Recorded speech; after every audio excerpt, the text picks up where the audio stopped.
Hi everyone, this is विपुल अग्रवाल, आपका educator. स्वागत करता हूं बच्चों आपका साइंस एंड फन पर।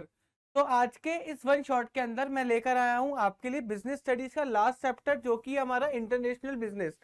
और इस इंटरनेशनल बिजनेस चैप्टर को हम लोग एक बारी में समझेंगे, वन शॉट में समझेंगे। बहुत इंटरेस्टिंग चैप्टर है, काफी सारी नई चीजें आपको इसमें सीखने को मिलेंगी बच्चों। तो चलिए फिर स्टार्ट करते हैं हमारे इस लेक्चर से, जिसका नाम है हमारा इंटरनेशनल बिजनेस। ओके, तो बेसिकली बच्चों इसको दूसरे नाम से भी बोल सकता हूँ। इसको मैं इंटरनेशनल ट्रेड से भी बोल सकता हूँ।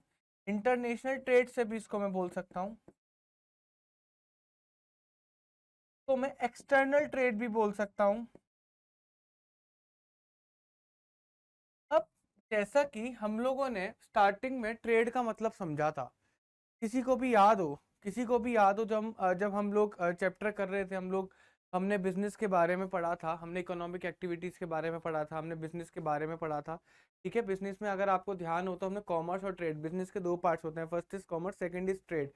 ट्रेड में हम लोगों ने पढ़ा था, ट्रेड का मतलब हम लोगों ने पढ़ा था buying and selling of goods for earning profit. ये पढ़ा था कि हम गुड्स को खरीदते हैं, या गुड्स को खरीदते हैं, उनके ऊपर प्रॉफिट लेते हैं, फिर देन उनको सेल कर देते हैं। इसका मतलब क्या होता है, trade.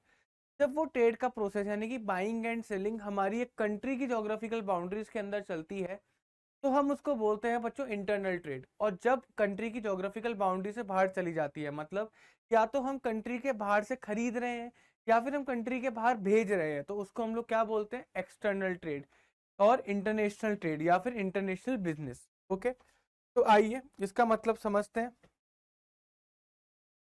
International business refers to buying and selling of goods और services beyond the geographical limits, यानी कि हम लोग गुड्स या सर्विसेज को बाय करेंगे, सेल करेंगे, बट जोग्राफिकल लिमिट्स के बाहर जाकर। या तो हम बाय कर रहे हैं किसी दूसरी कंट्री से, या फिर हम सेल कर रहे हैं किसी दूसरी कंट्री को। क्लियर है?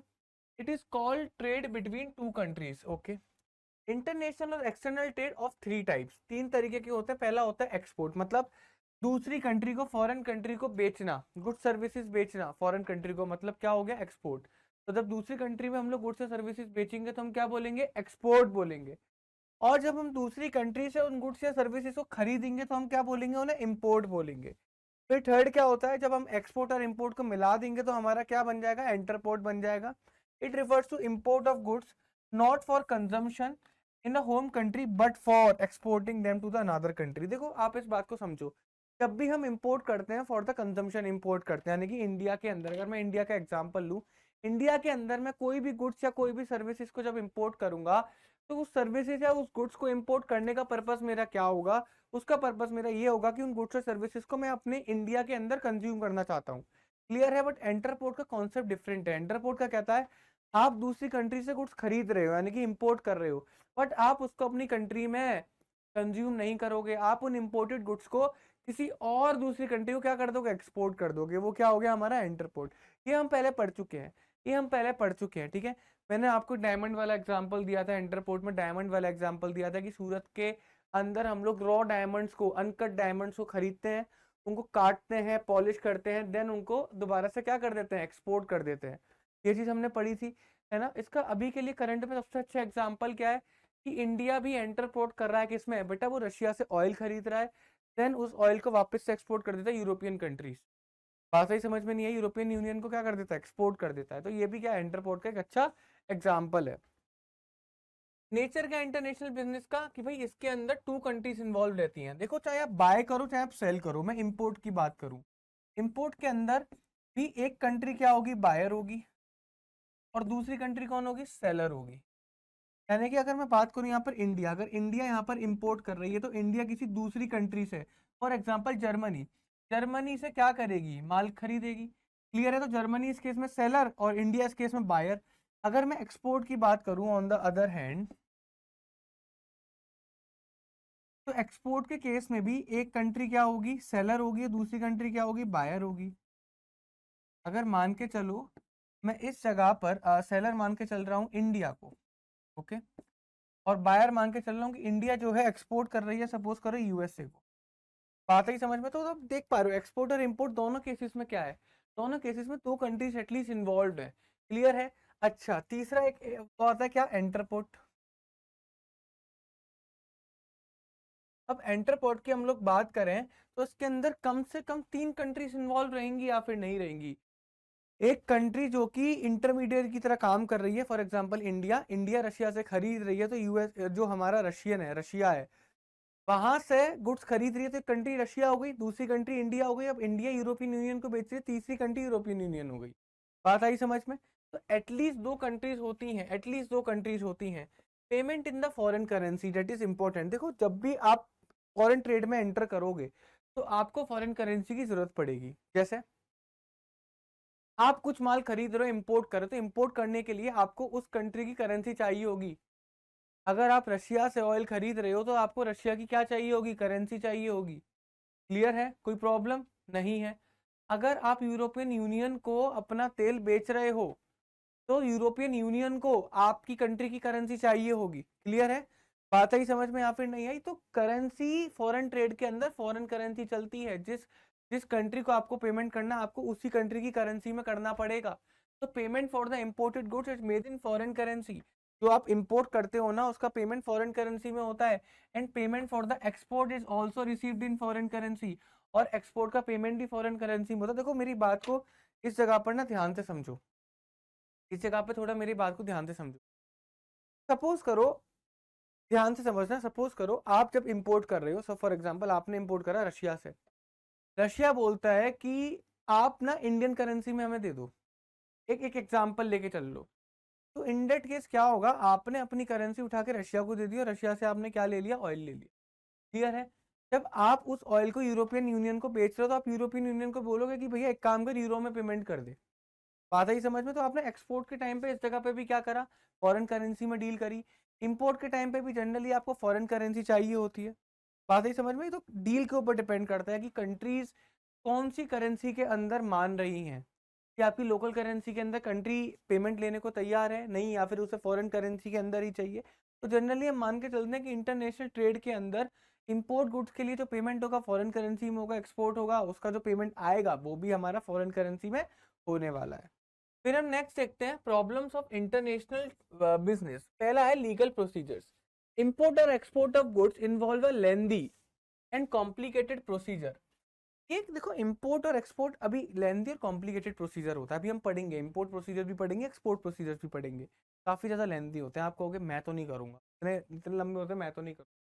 Prior permission of the government has to be obtained before exporting और इंपोर्टिंग और सर्विसेज। गवर्नमेंट की परमिशन चाहिए एक्सपोर्ट इंपोर्ट से पहले। One has to fill many documents, as custom clearance, conversion of rupee into foreign currency, booking of ship, etc. All these are time consuming activities. काफी सारी activities होती हैं, currency को change करवाना, ship को book करना, कस्टम क्लियरेंस, बहुत time लेके जाती है। तो काफी ज्यादा हेक्टिक लीगल प्रोसीजर है। ठीक है, ये प्रॉब्लम है। दूसरा क्या? रेस्ट्रिक्शन है। International business is not as free as international trade.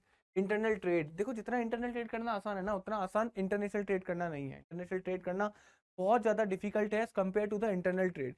In case of several items export और import licence has to be obtained.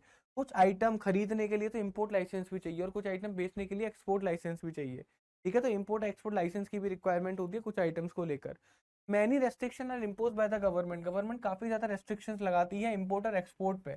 Import और एक्सपोर्ट पे काफी रेस्ट्रिक्शन गवर्नमेंट लगाती है। ठीक है, गवर्नमेंट को ये लगता है कि अगर ये माल हम लोग दूसरी कंट्री से इंपोर्ट करेंगे तो हमारी कंट्री के मैन्युफैक्चरर को बहुत ज़्यादा नुकसान होगा। तो उस केस में जो जैसे जो कंट्री गवर्नमेंट होती है वो काफ़ी ज़्यादा रेस्ट्रिक्शंस लगा के चलती है। जैसे कोई भी एक जो सुपर कार है ना, आजकल देखते होंगे बड़े बड़े यूट्यूबर्स जो हैं काफ़ी ज़्यादा ये आपकी मस्टैंग वगैरह ले लेते हैं बाहर से, है ना। तो ये इंपोर्ट करते हैं बाहर से और इस पर काफ़ी ज़्यादा ये लोग इंपोर्ट ड्यूटी पे करते होंगे। 40 लाख की गाड़ी 80-80 लाख रुपए तक की पड़ती है। टेस्ला के साथ क्या मसला चल रहा है? टेस्ला के साथ भी तो ये मसला चल रहा है। गवर्नमेंट ने रेस्ट्रिक्शन लगा रखे हैं। एलोन मस्क बोल रहा है चाइना में बना के इंडिया में बेचेंगे। गवर्नमेंट ने बोलती है तेरे को बनाना है इंडिया में बना, अगर तेरे को इंडिया में बेचना है तो। अगर तू ये सोच रहा है कि किसी बाहर कंट्री में बनाकर इंडिया में बेचेगा तो हम तेरे को नहीं बेचने देंगे। बेच ले, हमारा भैया जितना तेरी गाड़ी है उतना टैक्स लगाएंगे। बात समझ ले। क्लियर है? तो गवर्नमेंट काफी ज्यादा रेस्ट्रिक्शंस लगाती है। थर्ड होता है high risk. The risk involve in the international business is much higher than the. अगर किसी को लगता है कि इंटरनेशनल बिजनेस में रिस्क नहीं है, मैं पहले ही बता दूं इंटरनल ट्रेड से काफी ज्यादा रिस्क है। Due to long distances there is a risk of damage of goods in transit. बेटा इतना लंबा गुड्स ट्रांसपोर्ट के थ्रू जाएगा, हो सकता है रास्ते में खराब हो जाए, है ना। There is also the risk of fluctuation in currency conversion rate. Currency conversion rate में भी फ्लक्चुएशन आने के चांसेस रह सकते हैं। देखो एक एग्जांपल मैं इसका देता हूँ। जब भी करेंसी मान के चलो, जब भी डीलिंग होती है ना किसी दो कंट्रीज के बीच में, तो कन्वर्जन रेट का बड़ा मसला होता है। जैसे फॉर एग्जांपल यूएसए और इंडिया के बीच में एक डील, यूएसए और इंडिया के बीच में बच्चों क्या हुई, एक डील हुई। समझ के देखना है इस जगह पर। अभी मांग के चलो वो डील हुई बेटा $10,000 की, $10,000 की। अब बेटा कभी कभी मैं और बढ़ा देता हूँ, मैं कहता हूँ $1 लाख की डील, और बढ़ा दूँ, मैं कहता हूँ $10 लाख की डील हुई, $1 मिलियन की डील, $1 मिलियन की डील। अब मैं ये कहता हूँ कि चलो ठीक है, $1 मिलियन की डील हो गई, कोई दिक्कत नहीं है। अप्रोक्सीमेटली आज के हिसाब से 8 करोड़ रुपए की डील हुई, अप्रोक्सीमेटली 8 करोड़ नहीं, 80 करोड़ रुपए की डील हुई आज के हिसाब से, अप्रोक्सीमेटली। ठीक है, कोई प्रॉब्लम इसमें नहीं है। 80 लाख 8 करोड़, हाँ ठीक है, 8 करोड़ रुपए की डील हुई, $1 मिलियन मतलब 8 करोड़ रुपए की डील हुई अप्रोक्सीमेटली। अब यहाँ पर आप सपोज करके देखना बेटा, इतनी बड़ी बड़ी डील को कभी कभी टाइम भी लग जाता है। सपोज करो जिस टाइम पे डील हुई थी उस टाइम पे जो डॉलर रुपीज़ का कन्वर्जन था, मतलब 75 रुपीज़ का $1 था। बट जिस टाइम पे पेमेंट का टाइम आया है ना, अब आप देख रहे होंगे जिस टाइम पर एग्रीमेंट हुआ 75 रुपीज़ के हिसाब से हुआ, बट जब पेमेंट करने का टाइम आया डॉलर कितने का हो गया, 80 रुपए का हो गया। बेटा इंडिया को तो बैठे बैठे $5 पर डॉलर का नुकसान हो गया ना। 1 मिलियन $10 लाख पे $5 के हिसाब से लगाओगे तो 50 लाख का बैठे बैठे नुकसान हो गया इंडिया को। तो इंडिया के जो हमारा एक्सपोर्टर होगा या इंपोर्टर जो भी होगा उसे तो 50 लाख रुपए का नुकसान हो जाएगा, just because of the conversion rate, just because of the conversion rate. अगर उसे पेमेंट करना है यूएसए को, अगर इंडिया को यूएसए को पेमेंट करना है तो उसे बैठे बैठे 50 लाख का नुकसान हो जाएगा। हाई रिस्क है या नहीं है? हाँ जी सर है हाई रिस्क। क्लियर है, कन्वर्जन रेट की वजह से काफ़ी ज़्यादा रिस्क हाई रहते हैं। ठीक है, डिफरेंट लैंग्वेजेस, दूसरा क्या होता है भैया, लैंग्वेज डिफरेंट होती है। जैसे अब अलग अलग भाषा बोलते हैं, अलग अलग भाषा लिखते हैं, तो ट्रेडर को क्या करना पड़ता है, किसी को अपॉइंट करना पड़ता है क्योंकि उनकी भाषा को पढ़ सके, उनकी भाषा को समझ सके। क्लियर है, ताकि वो प्राइस लिस्ट पढ़ सके, टर्म्स कंडीशन पढ़ सके, है ना, उनको समझ सके। तो बेसिकली बीच में क्या रखना पड़ता है, कम्युनिकेटर रखना पड़ सकता है, तो दूसरे की भाषा को समझे, दूसरे की भाषा को पढ़ सके, ताकि कोई कोई मिसकम्युनिकेशन की वजह से हम गलत डील में ना एंटर कर जाए। ठीक है, ये प्रॉब्लम रहती है। Arrangement of foreign currency, foreign currency को अरेंज करना for making payment of the import, importer has to arrange foreign currency which involve lengthy procedure. बेटा इम्पोर्टर को फॉरेन करेंसी को क्या करना पड़ता है, एक्सचेंज करना पड़ता है, फॉरेन करेंसी का अरेंजमेंट करना पड़ता है। फॉरेन करेंसी अगर हम बोलते हैं कि $1 के अंदर 80 रुपीज़ हैं, तो 80 रुपीज़ पूरे नहीं होते, हो सकता है 80 की जगह आप जब कन्वर्ट करने जाओगे तो 83 के हिसाब से कन्वर्ट हो, 84 के हिसाब से कन्वर्ट हो। तो कन्वर्जन हमेशा एक्चुअल रेट से ऊपर चलता है, एक्चुअल रेट से ऊपर चलता है। ठीक है, और ऐसे ही नहीं मिल जाता, आपको प्रूव करना पड़ेगा कि आपको पैसा क्यों चाहिए। अभी मैं जाकर शौक शौक में नहीं कह सकता जाकर कि भैया मेरे को 1 लाख रुपए के डॉलर दे दे, वो नहीं देगा। वो पूछेगा कि तुम्हें डॉलर क्यों चाहिए, क्यों चाहिए तुम्हें डॉलर, वो पूछेंगे बैंक वाले मेरे से पूरी फॉर्मेलिटी लेंगे। जब कम अमाउंट में 1-1 2-2 लाख रुपए के लिए जब तक हमसे पूछेंगे क्यों चाहिए, तो बेटा जब करोड़ों में डॉलर चाहिए होता है ना, तब तो बैंक पूरा प्रोसीजर, एक लेंदी प्रोसीजर फॉलो करवाती है। ठीक है, एक डिफरेंस है इंटरनल ट्रेड और एक्सटर्नल ट्रेड का। मेरी ख्याल से डिफरेंस आप लोगों ने पहले भी एक बार पढ़ रखा होगा। ठीक है, तो ये इसका ना एक बार स्क्रीनशॉट ले लेना, बड़ा आसान है। देखो meaning, internal trade refers to the buying and selling within the geographical limits. यहाँ पर क्या होता है, buying and selling beyond the geographical. Countries involve, एक कंट्री रहती है जिसके अंदर ही बाइंग होती है, इसके अंदर ही सेलिंग होती है। यहाँ पे मिनिमम 2 कंट्रीज होती हैं। रिस्क, यहाँ पे रिस्क कम होता है इंटरनल ट्रेड में, एक्सटर्नल ट्रेड में हाई डिग्री ऑफ रिस्क है। Currency use, payment are made and received in the home currency only. अगर मैं इंडिया की बात करूंगा तो इंडिया के अंदर अगर ट्रेडिंग चल रही है तो रुपीज के अंदर हो जाएगी। यूरोप के अंदर ट्रेडिंग चल रही है तो यूरो के अंदर हो जाएगी। जापान के अंदर ट्रेडिंग चल रही है जापानीज यानी कि यान के अंदर हो जाएगी। ठीक है, but sorry, but in case of external trade आपका जो पेमेंट होगा वो फॉरेन करेंसी के अंदर ही होगा। प्रोसीजर इन्वॉल्व, इसमें कोई इंटरनल ट्रेड के अंदर कोई भी लॉन्ग प्रोसीजर नहीं है, कोई भी फॉर्मेलिटीज नहीं है। बट एक्सटर्नल ट्रेड के अंदर काफी सारे लॉन्ग प्रोसीजर्स हैं, बहुत सारी फॉर्मेलिटीज हैं। क्लियर है, mode of payment, payments are made by the cash और चेक। इंटरनल ट्रेड में कैश से पेमेंट तो चेक से कर दो, it's all okay. But external trade में payment are made through the bill of exchange और थ्रू बैंक्स, यानी कि बैंक्स को या बिल ऑफ एक्सचेंज के थ्रू या पेमेंट कर सकते हो एक्सटर्नल ट्रेड के अंदर। डायरेक्टली आप किसी को चेक काट के नहीं दे सकते, डायरेक्टली आप किसी को कैश नहीं दे सकते। आपको क्या करना पड़ेगा, आपको बिल ऑफ एक्सचेंज या फिर बैंक्स की हेल्प लेनी पड़ेगी पैसा ट्रांसफर करने के लिए एक कंट्री से दूसरी कंट्री में। मेरे ख्याल से 6 points are more than sufficient ना for the exams.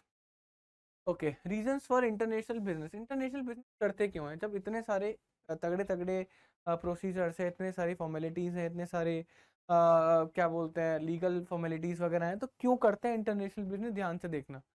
The country can not produce equally well and cheaply all that they need. मेरी बात ध्यान से सुनो। देखो, सारा मसला ना बिजनेस के अंदर, बल्कि इकोनॉमी के अंदर सारा मसला किस चीज़ का? रिसोर्सेज का है। जब हमने इकोनॉमिक्स का चैप्टर नंबर 1 भी पढ़ा था, तो इकोनॉमिक सब्जेक्ट का जन्म ही बेटा रिसोर्सेज की स्कार्सिटी से हुआ था। क्लियर है? सारा मसला ही बेटा रिसोर्सेज का है। अब हर कंट्री जो है अलग अलग एरिया में है, अलग अलग एरिया की अलग अलग ज्योग्राफी है, अलग अलग तरीके के लोग रहते हैं, इसकी वजह से हर कंट्री के पास अलग अलग रिसोर्सेज है। हर कंट्री के पास अलग अलग रिसोर्सेज है। अब उन अलग अलग रिसोर्सेज से कंट्री हर वो सामान नहीं बना सकती जो सामान उसे चाहिए। एक example, as India, India can not produce oil. India को ऑयल हर हालत में इंपोर्ट करना पड़ेगा, या तो गल्फ कंट्री से जो मिडिल ईस्ट हम लोग बोलते हैं, या फिर रशिया से। यानी कि उन कंट्री से ऑयल लेना पड़ेगा जिन कंट्री के पास ऑयल के रिसोर्सेज हैं। ऑन द अदर हैंड वो कंट्रीज यानी कि जो मिडिल ईस्ट कंट्रीज हैं, उनके पास ऑयल तो बहुत सारा है लेकिन पानी नहीं है। वो लोग बेटा पानी इंपोर्ट करते हैं बाहर की कंट्रीज से। तो इंडिया अब उन्हें प्लानिंग कर रहा है कि पानी एक्सपोर्ट करें। वो मिट्टी यहाँ से एक्सपोर्ट करते हैं, उपजाऊ मिट्टी यहाँ से इंपोर्ट करते हैं। तो इसी तरीके से हर कंट्री के पास कुछ रिसोर्सेज होते हैं, दूसरी कंट्री के पास कुछ दूसरे रिसोर्सेज होते हैं, और कंट्री अपने रिसोर्सेज के according he goods and services को प्रोड्यूस करती है। बट जरूरी नहीं कि बेटा दुबई को या फिर सऊदी अरेबिया को, ईरान को क्या बोलते हैं आज के टाइम पर खाली पेट्रोल से उनका पेट भरता है। नहीं, ऐसा नहीं होता। उनको भी बहुत सारी चीज़ें इंपोर्ट करनी पड़ती हैं क्योंकि उनके पास रिसोर्सेज नहीं है। एग्जैक्टली इंडिया के साथ भी ये सीन है। इंडिया के साथ कुछ ऐसे रिसोर्सेज हैं जो कि बाहर की कंट्रीज पे नहीं है। तो इंडिया उन रिसोर्सेज का यूज करके बाहर कंट्रीज में क्या बेचेगा? अपना सामान बेचेगा। तो एग्रीकल्चर प्रोड्यूस इंडिया काफी करता है, एक्सपोर्ट करेगा। ऑन द अदर हैंड बाहर की कंट्री से इंडिया वो चीजें इंपोर्ट करेगा जो इंडिया के पास नहीं है। For example technology. अब टेक्नोलॉजी में इंडिया धीरे धीरे आगे बढ़ रहा है। तुम देखना, इंडिया टेक्नोलॉजी एक्सपोर्ट करेगा थोड़े टाइम बाद। ठीक है, कर भी रहा है, यूपीआई की डील चल रही है ना। दूसरी चीज, मैं ऑयल की बात कर सकता हूँ। इंडिया पे ऑयल नहीं है तो इंडिया डेफिनेटली ऑयल क्या करेगा? इंपोर्ट करेगा। ऑयल डेफिनेटली इंडिया क्या करेगा? इंपोर्ट करेगा। ठीक है, इंडिया के पास कुछ प्रोडक्ट्स नहीं है, जैसे हम इलेक्ट्रॉनिक प्रोडक्ट्स जो अपने आज के टाइम पे यूज करते हैं, इंडिया के पास अभी उतने रिसोर्सेज नहीं है कि उतने अच्छे टेक्नोलॉजिकल प्रोडक्ट वो अभी बना पा रही है इंडिया। ठीक है, आई होप सो फ्यूचर में बनाएगी, बट अभी नहीं बना पा रही। तो वो चाइना से इंपोर्ट करती है, यूएसए से इंपोर्ट करती है, जापान से करती है, ताइवान से करती है। क्लियर है? नहीं क्लियर? साउथ कोरिया से करती है। तो यहाँ से क्या करती है? इंपोर्ट करती है। तो बेसिकली हर कंट्री, क्योंकि उनके पास रिसोर्सेज उतने नहीं होते, इस वजह से वो सारी चीजें नहीं बना पाती जो कि उन्हें चाहिए होती है। There is unequal distribution of natural resources among different country. हर कंट्री के पास इक्वल अमाउंट ऑफ रिसोर्सेज नहीं होते। किसी पे कम होते हैं, किसी पे ज्यादा होते हैं। किसी पे एक्स तरीके का रिसोर्सेज होगा तो किसी पे वाई का रिसोर्सेज होगा, किसी पे जेड का होगा, और क्वांटिटी भी अलग अलग होगी। ठीक है, ये रीजंस हैं, क्योंकि रिसोर्सेज अलग अलग है तो दूसरी कंट्री से लेने पड़ेंगे। Availability of different factors of production such as land, labour, capital and raw material differ among different nation. तो लैंड, लेबर, रॉ मटेरियल, मतलब ऊपर पढ़ा था कि जो रिसोर्सेज हैं वो हर कंट्रीज में अलग अलग होते हैं। जैसे किसी कंट्री के पास लैंड बहुत सारी है। अगर हम यूएसए की बात करें, यूएसए पे लैंड बहुत सारा है, ठीक है, लेकिन वहाँ पर लेबर कम है ना। एग्जैक्टली यूरोप में भी है। यूरोप में लैंड कंपेरेटिवली कम है, लेबर ही यहाँ पे बहुत ज़्यादा कम है। हम ऑस्ट्रेलिया की बात करें तो ऑस्ट्रेलिया पर लैंड काफ़ी है, अकॉर्डिंग टू द वहाँ की जो पॉपुलेशन है उससे ज़्यादा बहुत ज़्यादा लैंड है। ऑस्ट्रेलिया की मेजर जो पॉपुलेशन है वो शोर पे यानी कि किनारों पर बसी हुई है, समुद्री किनारों पर बसी हुई है। बीच में ऑस्ट्रेलिया में डेजर्ट के अलावा कुछ भी नहीं। न्यूजीलैंड ओनली 55 लैक्स की पॉपुलेशन है। ठीक है, 30 करोड़ की पॉपुलेशन तो इंडिया में उत्तर प्रदेश में मिल जाएगी खाली। न्यूजीलैंड में ओनली 55 लैक्स की पॉपुलेशन। तो लैंड कितनी है, लेबर कितनी है, पैसा कितना है, रॉ मटेरियल कितना है, ये सारी चीज़ें अलग अलग हैं nation to nation. Difference in labour productivity and production cost due to socio economic, geographical and political reason. तो देखो, लेबर में, प्रोडक्टिविटी में, प्रोडक्शन कॉस्ट में क्या आता है? चेंज आ जाता है अलग अलग कंट्री। यानी कि किसी कंट्री में कोई सामान बड़ा सस्ता होगा, किसी कंट्री में वही सामान बड़ा महंगा बन रहा होगा। रीजन क्योंकि वहाँ की कंट्री की लेबर में डिफरेंसेस होंगे। ठीक है, वहाँ के सोशियो इकोनॉमिक कल्चर में चेंज आएगा, मतलब उनके अपने आइडियोलॉजीज में चेंज होगा। ठीक है, इकोनॉमिकल कंडीशंस में चेंज होगा। जैसे कोई कंट्री, अब यूरोप की बात करें, अब यार यूरोप का सोशियो इकोनॉमिक कल्चर अलग है। सोशियो इकोनॉमिक मतलब बाकी सोसाइटी और सोसाइटी के साथ उनकी इकोनॉमी दोनों अलग चलती है। इंडिया के accordingly society plus economy India की सोसाइटी प्लस इकोनॉमी से अलग है। तो यूरोप में बेसिकली क्या है, यूरोप में वहाँ का कल्चर ही डिफरेंट है। अगर वहाँ पर आप लेबर की बात करोगे तो वहाँ पर लेबर बहुत ज़्यादा महंगी है, बहुत ही ज़्यादा महंगी है। वही लेबर अगर इंडिया में बात करूंगा तो काफ़ी ज़्यादा सस्ती पड़ेगी। तो यूरोप में मैन्युफैक्चरिंग करना बहुत ज़्यादा महंगा पड़ेगा in comparison to India. Same exactly geographical region. अब यूरोप में अगर हम बात करेंगे तो यूरोप में 6 महीने इतनी भयंकर ठंड पड़ती है कि वहाँ पर हो सकता है लोग वक्त अपने घर से भी ढंग से बाहर नहीं निकल पाते। 6 महीने इतनी भयंकर ठंड पड़ती है यूरोप के अंदर, है ना। वहीं पर अगर आप इंडिया उठा लो, इंडिया एक मॉडरेट रीजन में आता है।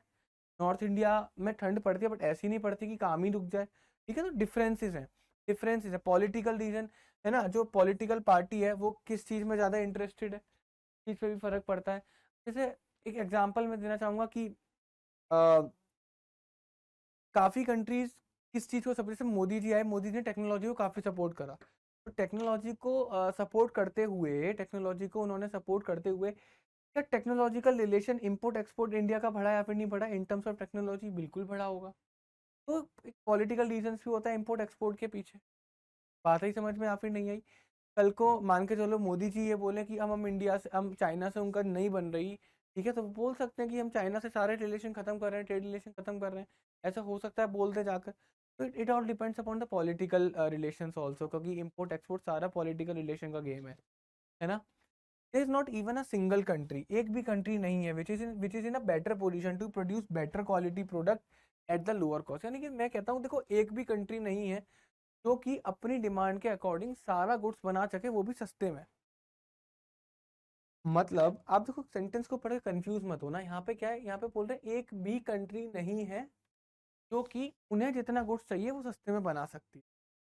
मान के चलो मुझे गुड्स चाहिए, ए भी चाहिए, मुझे गुड्स चाहिए, सी भी चाहिए, डी भी चाहिए, ई भी चाहिए। अब मेरे पास जो रिसोर्सेस हैं उनसे खाली एक तरीके का गुड्स सस्ता बनेगा, बाकी मुझे A B C D import ही करना पड़ेगा। ये मैं बनाने बैठा बहुत महंगा बनेगा, बट ई मैं खुद के लिए बना लूंगा। तो जनरली हर कंट्री के साथ यही प्रॉब्लम है, हर कंट्री अपने लिए। अब यूएसए बेटा कितने भी अमीर सही, पेट्रोल तो वो खुद नहीं बना सकती, उसके पास तो पेट्रोल के रिसोर्सेस है ही नहीं। वो तो petrol is a natural resource, crude oil is a natural resource, वो रशिया के पास है, यूरोपियन नेशन के पास है, सॉरी मिडिल ईस्ट के पास है या रशिया के पास है ना। तो खरीदना पड़ेगा वहां से, यूएसए कितनी भी अमीर से ही कोई फर्क नहीं पड़ता, है ना। यूएसए में अगर देखा जाए तो लेबर कम है, मतलब मैन पावर कम है वहां पर। अब यूएसए मैन पावर कहाँ से लेकर आएगी, जिनके पास मैन पावर ज्यादा है एशियन कंट्रीज है। यूएसए में अगर आप जाके देखोगे तो पाकिस्तानी, बांग्लादेशी, इंडियंस काफी ज्यादा मिलेंगे।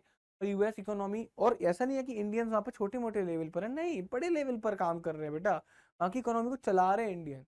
यूएसए इस बात का भी ध्यान रखता है, यूएसए कहता है हमारे पास रिसोर्सेज नहीं है, करिए, रिसोर्सेज नहीं है कोई दिक्कत नहीं, जो रिसोर्सेज हैं हम उससे बेस्ट करेंगे।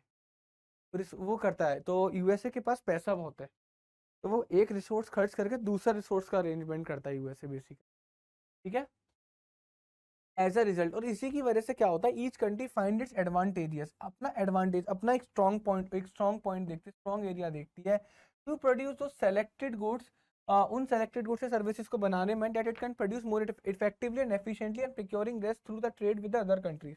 यानी कि जो गुड्स वो आसानी के साथ बना सकती है, जो गुड्स प्रोक्योर करने में उसे प्रॉब्लम नहीं होगी, वो गुड्स को डेफिनेटली वो आसानी के साथ क्या कर लेगी, प्रोक्योर जो बना लेगी, ठीक है।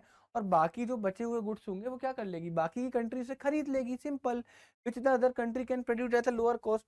और उन वो गुड्स अब definitely other countries lower cost पे बना रही होंगी क्योंकि उनके पास उन गुड्स का रिसोर्सेज होगा, है ना।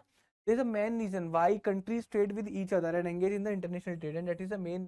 कंट्रीज एक दूसरे के साथ क्या करती हैं, ट्रेडिंग करती हैं। हर कंट्री के पास इक्वल अमाउंट ऑफ रिसोर्सेज नहीं है, किसी पर ज्यादा है, किसी पर कम है, किसी पे एक्स सोर्स ज्यादा है, किसी पे वाई रिसोर्स ज्यादा है, ठीक है। आपसे यूएसए पर यूएसए पे लेबर की कमी है, यूएसए पे क्रूड ऑयल की कमी है, बट क्या यूएसए के पास लेबर क्या वो बिना लेबर के काम नहीं कर पा रहा, कर रहा है, वो पैसे खर्च कर रहा है, लेबर लेके जा रहा है, इंडिया आता है पैसे खर्च करता है, धुआंधाड़ हमारे बंदे लेके चला जाता है यहाँ से। हर कंट्री के साथ ऐसा कर रहा होगा, बढ़िया बढ़िया लोग उठा के लेके चले जाते हैं। अमेरिका ने वर्ल्ड वॉर 2 के टाइम पर, क्योंकि देखो मैं बताता हूँ आपको, वर्ल्ड वॉर 2 में काफी जर्मन साइंटिस्ट को उठाकर अमेरिका लेकर आया, अमेरिका का पीआर दिया। एल्बर्ट आइंस्टाइन उनका बहुत अच्छा एग्जाम्पल है। देखो एल्बर्ट आइंस्टाइन एक ज्यू थे, ठीक है, यहूदी थे। उस टाइम पर हिटलर का राज बड़ा गंदा था। हिटलर यहूदियों से बहुत ज़्यादा नफरत करता था, तो वो उनको हॉलोकॉस्ट वगैरह में डालना और ये कैम्प वगैरह उसने कुछ बनाए थे, ठीक है, मतलब उनके साथ वो काफ़ी अत्याचार कर रहा था बेसिकली। तो एल्बर्ट आइंस्टाइन के पास इतना टैलेंट था जो कि अमेरिका ने समझ लिया था। अमेरिका ने बोला हिटलर आप पे अत्याचार कर रहा है, कोई टेंशन लेने वाली बात नहीं है, हमारे साथ आ जाओ। अमेरिका ने उठा लिया, हम आपको जितने पैसे चाहिए हम देंगे, कोई दिक्कत नहीं, आ जाओ। अमेरिका ने उठा लिया, उठाया। एल्बर्ट आइंस्टाइन ने अपनी आगे की रिसर्च सारी वहीं पर करी अमेरिका में। अब जाके देखेंगे वो सिटीजन अमेरिका के थे, सिटीजन वो अमेरिका के थे, बट एक्चुअल उनका ओरिजिन जर्मनी से ही था। ठीक है, same Oppenheimer, exactly same Oppenheimer की स्टोरी है। ओपनहाइमर एक्चुअल में जर्मन साइंटिस्ट थे, ठीक है, यूरोप के साइंटिस्ट थे, क्योंकि वो भी एक जीव थे, वो भी इसी रीजन की वजह से अमेरिका आके शिफ्ट, अमेरिका में आकर उन्होंने ही बेटा एटम बम बनाया था। ये सेम रीजन है, ठीक है, ये एग्जैक्टली सेम रीजन। आ जाओ। तो देख रहे हो, तो ऐसे करके क्या करती है, एक कंट्री दूसरी कंट्री की रिसोर्सेज लेती है, बेसिकली रिसोर्सेज को भी एक्सचेंज, एक एक्सटर्नल ट्रेड का पार्ट है। सिंपल, एक सोर्स में अच्छी होगी, दूसरी कंट्री की सोर्स में अच्छी होगी, एक्सचेंज रेयर रिसोर्स, उन रिसोर्सेज से अच्छे गुड्स बनाते हैं, देन हो सकता है उन गुड्स को एक्सचेंज करें। क्लियर है।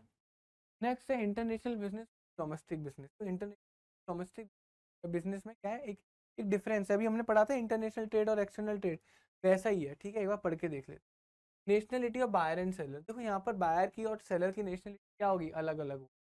बायर किसी और नेशन से बिलोंग करेगा, सेलर किसी और नेशन से बिलोंग करेगा। Nationalities of other stakeholders, और यहाँ पर जो बायर और सेलर के अलावा जो अलग अदर स्टेक होल्डर्स हैं, यानी कि इन्वेस्टर्स हैं, एम्प्लॉयज हैं, ऐसे जो लोग हैं, ठीक है, सप्लायर्स हैं, वो भी अलग अलग कंट्री से क्या करेंगे, बिलोंग करेंगे। एम्प्लॉयज भी अलग अलग कंट्री से बिलोंग करेंगे, है ना। सीधी बात है, एम्प्लॉयज भी, जब मान के चलो एक एक्सपोर्टर है फिर दूसरा इम्पोर्टर है, उनके एम्प्लॉयज आपस में बात कर रहे हैं, तो उनको प्रॉब्लम होगी बात करने में, क्योंकि वो अलग लैंग्वेज बोल रहे होंगे, वो अलग कल्चर से बिलोंग करते हैं, ठीक है, यानी कि उनके स्टेक होल्डर्स भी अलग अलग कंट्री से बिलोंग करेंगे। Mobility of the factors of production, देखो फैक्टर्स ऑफ प्रोडक्शन की मोबिलिटी ज़्यादा होती है in case of domestic firm as compare to the international business. For example, एक कंट्री के अंदर जो भी फैक्टर्स ऑफ प्रोडक्शन होंगे, यानी कि लैंड, लेबर, कैपिटल वगैरह, ये जो जितने भी फैक्टर्स ऑफ प्रोडक्शन होंगे, ये फैक्टर्स ऑफ प्रोडक्शन एक कंट्री के अंदर एक कंट्री के अंदर आप एक जगह से दूसरी जगह आसानी के साथ लेके जा सकते हैं। यार इंडिया के अंदर आप एक एक स्टेट का रिसोर्सेज यूज कर सकते हो, कोई भी इतनी प्रॉब्लम क्रिएट नहीं होगी। एक स्टेट की लेबर दूसरी स्टेट में जाके आसानी के साथ काम करती है, बिहार की लेबर पूरे इंडिया में काम, उत्तर प्रदेश की लेबर पूरे इंडिया में काम कर रही है, कोई प्रॉब्लम नहीं है, कोई उनको रोक टोक नहीं है। यही बिहार की लेबर फॉरेन जाएगी, प्रॉब्लम फेस करना पड़ेगा। उत्तर प्रदेश की लेबर फॉरेन जाएगी, प्रॉब्लम फेस करना पड़ेगा। बात आई समझ में, क्लियर है। Customer heterogeneity across market due to socio-cultural differences, background differs in their tastes, fashion, language, etc. There's a lot of variation, demand pattern. अब बेटा मैं इंडिया में हूँ, ठीक है, मुझे इंडिया के बारे में तो पता है, बट मैं अगर अपना गुड्स एक्सपोर्ट करना चाहता हूँ किसी दूसरी कंट्री में, फॉर एग्जांपल जापान के बारे में, बेटा जापान का सोशियो इकोनॉमिक कल्चर तो अलग ही है ना। वहाँ पे लोग अलग तरीके से सोचते हैं, उनकी सोसाइटी अलग है, उनका कल्चर अलग है। क्लियर है, उनके बैकग्राउंड हमसे डिफर है, उनका टेस्ट अलग है, फैशन अलग है, लैंग्वेज अलग है, ठीक है, तो मेरे को बहुत ज़्यादा प्रॉब्लम होगी उन डिमांड पैटर्न को समझने में, ठीक है, ये प्रॉब्लम है। बल्कि डोमेस्टिक ट्रेड में ये काम मैं बहुत आसानी के साथ कर लूँगा, बट इंटरनेशनल ट्रेड में ये बहुत डिफरेंट होगा। क्यों, इंटरनेशनल ट्रेड के अंदर हेट्रोजीनिटी आ जाती है, यानी कि जो हमारा कस्टमर बेस होता है वो अलग अलग हो जाता है, उसमें डिफरेंसेस आ जाते हैं। Differences in the business system and practices, these differences are more in international business as compared to domestic business. Differences, economic development, cost, economic infrastructure, market support services makes it necessary for the firms dealing in the international trade adapt their production, finance, human resources, and market plans as per the condition prevailing in the international market. Okay. आपको business system practices अलग अलग रखनी पड़ती है, क्योंकि domestic trade में इतना business system जो होता है काफ़ी ज़्यादा अलग होता है किससे, इंटरनेशनल ट्रेड से। तो इंटरनेशनल ट्रेड का जो बिजनेस होता है ना पूरा, जो इंटरनेशनल बिजनेस होता है वो काफ़ी ज़्यादा डिफरेंट होता है डोमेस्टिक बिजनेस। इंटरनेशनल ट्रेड की प्रैक्टिसेस बहुत ज़्यादा अलग अलग होती है डोमेस्टिक बिजनेस। जैसे फॉर एग्जांपल, अगर आपको इंटरनेशनल बिजनेस में जाना है, ठीक है, इंटरनेशनल बिजनेस करना है, क्लियर बात है या नहीं है, तो आपको ध्यान रखना पड़ेगा इकोनॉमिक डेवलपमेंट, वो अलग है, कॉस्ट अलग अलग होंगी, ठीक है, आपको एक्सपोर्ट की कॉस्ट अलग निकल कर आएगी, ठीक है, आपको इंटरनल ट्रेड की कॉस्ट अलग निकल कर आएगी। इकोनॉमिक इंफ्रास्ट्रक्चर अलग होगा, मार्केट सपोर्ट सर्विसेज, यानी कि आपका जब मार्केट बदल जाएगा तो मार्केट सपोर्ट सर्विसेज भी आपके बदल जाएंगे। क्लियर है? अब adopt their production, finance, human resources, market plans as per the conditions prevailing in the international market. अब इंटरनेशनल मार्केट के अंदर प्रोडक्शन किस तरीके से हो रहा है उस चीज़ को देखना पड़ेगा, फाइनेंस का रास्ता देखना पड़ेगा, ह्यूमन रिसोर्सेज, मार्केट प्लान्स, ये सब डिफरेंट हो जाते हैं, काफ़ी ज़्यादा चेंजेस आ जाते हैं। डोमेस्टिक में इन चीज़ों को गेन करना बहुत ज़्यादा आसान है, मार्केट को, फाइनेंस को, बट इंटरनेशनल मार्केट में इन चीज़ों के बारे में सोचना बहुत डिफिकल्ट हो जाता है। Okay, political system and risk, ये तो मैंने बताया था। Political factors such as a type of government, political ideology etcetera have a great impact on the business operation. देखो, एक कंट्री के इंपोर्ट एक्सपोर्ट यानी कि इंटरनेशनल ट्रेड रिलेशन तभी अच्छे हो सकते हैं जब उनके पॉलिटिकल रिलेशन अच्छे। तो एक ट्रेड जो है ना पॉलिटिक्स पे भी बहुत ज़्यादा डिपेंड करता है, ठीक है? तो कैसी गवर्नमेंट है, क्या जो हमारी गवर्नमेंट है उसके रिश्ते उस वाली कंट्री के साथ अच्छे हैं या नहीं है, ये बड़ा डिपेंड करेगा। तो जितने गवर्नमेंट के रिश्ते अच्छे होंगे उतने ज़्यादा हमारे बिजनेस के रिश्ते अच्छे होंगे। तो firm dealing in the international trade need to make special effort, उन्हें स्पेशल एफर्ट करना पड़ेगा दूसरी कंट्री के पॉलिटिकल एनवायरनमेंट को समझने के लिए, स्पेशल एफर्ट मानना पड़ेगा, ठीक है? क्योंकि पॉलिटिक्स को समझना बहुत ज़रूरी है। Business regulations and policies, each country has its own set of laws and regulation, हर कंट्री के पास अपने अलग रूल्स एंड रेगुलेशंस हैं। टैरिफ एंड टैक्सेशन पॉलिसीज हैं, टैक्सेस पॉलिसी है, differ from nation to nation, हर कंट्री की अपनी अलग टैक्स पॉलिसी है। तो there are some kind of discrimination against foreign product, services and capital. तो बेसिकली क्या होता है कि हर कंट्री ये सोचती है कि हम जब बाहर से गुड्स को, जैसे इंडिया इंडिया जब भी आप गुड्स इंपोर्ट करोगे बहुत हैवी टैक्सेस लेती है, ठीक है? तो कहीं ना कहीं डिस्क्रिमिनेशन होता है। अब आप बोलोगे यार अपनी कंट्री में तो जो गुड्स बन रहे हैं उन पर तो इतना टैक्सेस लगा नहीं रही, लेकिन बाहर की कंट्री से जो गुड्स आ रहे हैं उन पर काफ़ी ज़्यादा टैक्सेस लगा रही है, लगाएगी, उनके अपने अलग अलग रूल्स एंड रेगुलेशंस होते हैं। Currency used in business transactions. Another difference between the domestic and international business is international business involve use of the different currencies. International business में different currencies यूज होती है। अब जिस भी कंट्री के साथ डील कर रहे हो उस कंट्री की करेंसी में आपको डील करना पड़ेगा, ठीक है? वेयर एज अगर आप इंडिया में डील कर रहे हो तो आपको एक टाइप ऑफ करेंसी में ही डील करना पड़ेगा, और जब आप डिफरेंट टाइप ऑफ करेंसी यानी कि फॉरेन करेंसी के अंदर डील करते हो आपको एक जो फ्लक्चुएशन रिस्क होता है ना वो काफ़ी ज़्यादा आपको देखना पड़ेगा बच्चों। क्लियर है? वो प्रॉब्लमेटिक होता है। तो आइए बच्चों फिर हम अपना नेक्स्ट टॉपिक देखते हैं जो कि हमारा benefits of international. Benefits nation को भी होता है और बेनिफिट्स हमारी फर्म्स को भी होता है, ठीक है? Benefits to nation, earning of foreign exchange. देखो, कोई भी नेशन है, सपोज करो कोई भी नेशन है, फॉर एग्जांपल इंडिया, अगर इंडिया एक्सपोर्ट करता है किसी कंट्री में, मान के चलो इंडिया एक्सपोर्ट कर रहा है यूएसए को, यूएसए को एक्सपोर्ट करने के बदले में इंडिया जो है यूएस डॉलर उससे लेता है। तो इंडिया बेसिकली क्या कर रहा है यहाँ पर, इंडिया फॉरेन करेंसी को अर्न कर रहा है एक्सपोर्ट करके, और फिर उसी यूएस डॉलर को यूज करेगा इंडिया इंपोर्ट करने के लिए। तो इंडिया की अपनी करेंसी इंपोर्टिंग के टाइम पे बाहर नहीं जाएगी, ठीक है? तो ये काफी फायदा होता है बेटा इंटरनेशनल ट्रेड का। More efficient use of resources, every country at some end और the other natural resources, every country tries to use resources in the best possible manner and gradually they become more efficient and specialized in using these resources than the other countries. तो basically क्योंकि हर country के पास अपने कुछ resources हैं तो वो resources को यूज करती है, उनका बेस्ट यूटिलाइजेशन करती है, और उनका बेस्ट यूटिलाइजेशन करने के लिए वो क्या करेगी, वो अपने रिसोर्सेज को बेस्ट यूटिलाइज करने के लिए एक्सपोर्ट करती है। देखो, प्रोडक्शन तो करना पड़ेगा, उन रिसोर्सेज को यूज करके प्रोडक्ट तो बनाने पड़ेंगे, ठीक है? तो अगर कंट्री के अंदर प्रोडक्ट कंज्यूम नहीं हो रहे, कंट्री के बाहर बेचो। तो एक्सटर्नल ट्रेड क्या करती है, रिसोर्सेज का सही इस्तेमाल करवाती है। Improving growth prospects, external trade boosts up the economic growth of a country as firm of developing countries increase their production capacity supply of the goods in the foreign countries. Companies can import technical know-how, how to utilize their resources, increase production results in increased GDP, leading to the economic growth of the company.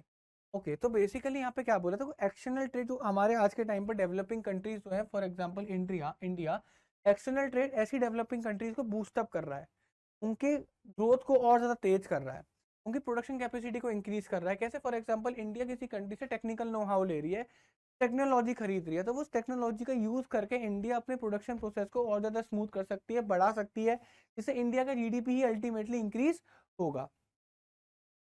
Fourth है improving employment potential. देखो, external trade creates employment opportunity directly as well as indirectly.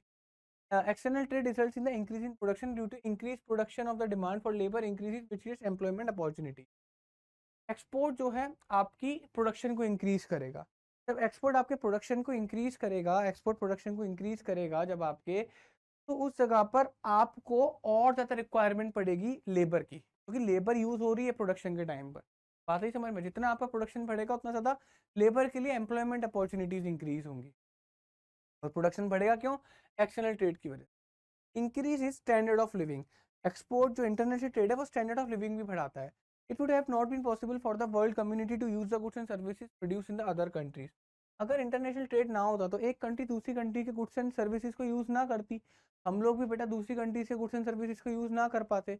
इसकी वजह से देखो पता क्या होता, किसी एक कंट्री के पास अगर बहुत अच्छे रिसोर्सेज है तो वो कंट्री बहुत तेज डेवलप करती, लेकिन किसी एक कंट्री के पास इसके पास अच्छे रिसोर्सेज नहीं है तो वो उसका डेवलपमेंट इतना तेजी से नहीं हो पाता। बात ही समझ में या फिर नहीं आई? तो इसकी वजह से क्योंकि सारे रिसोर्सेज शेयर होते हैं, हम एक कंट्री से गुड्स खरीद सकते हैं, तो उससे अल्टीमेटली हमारा ही स्टैंडर्ड ऑफ लिविंग इंक्रीज होगा, हमें किसी चीज़ की कमी नहीं रहेगी।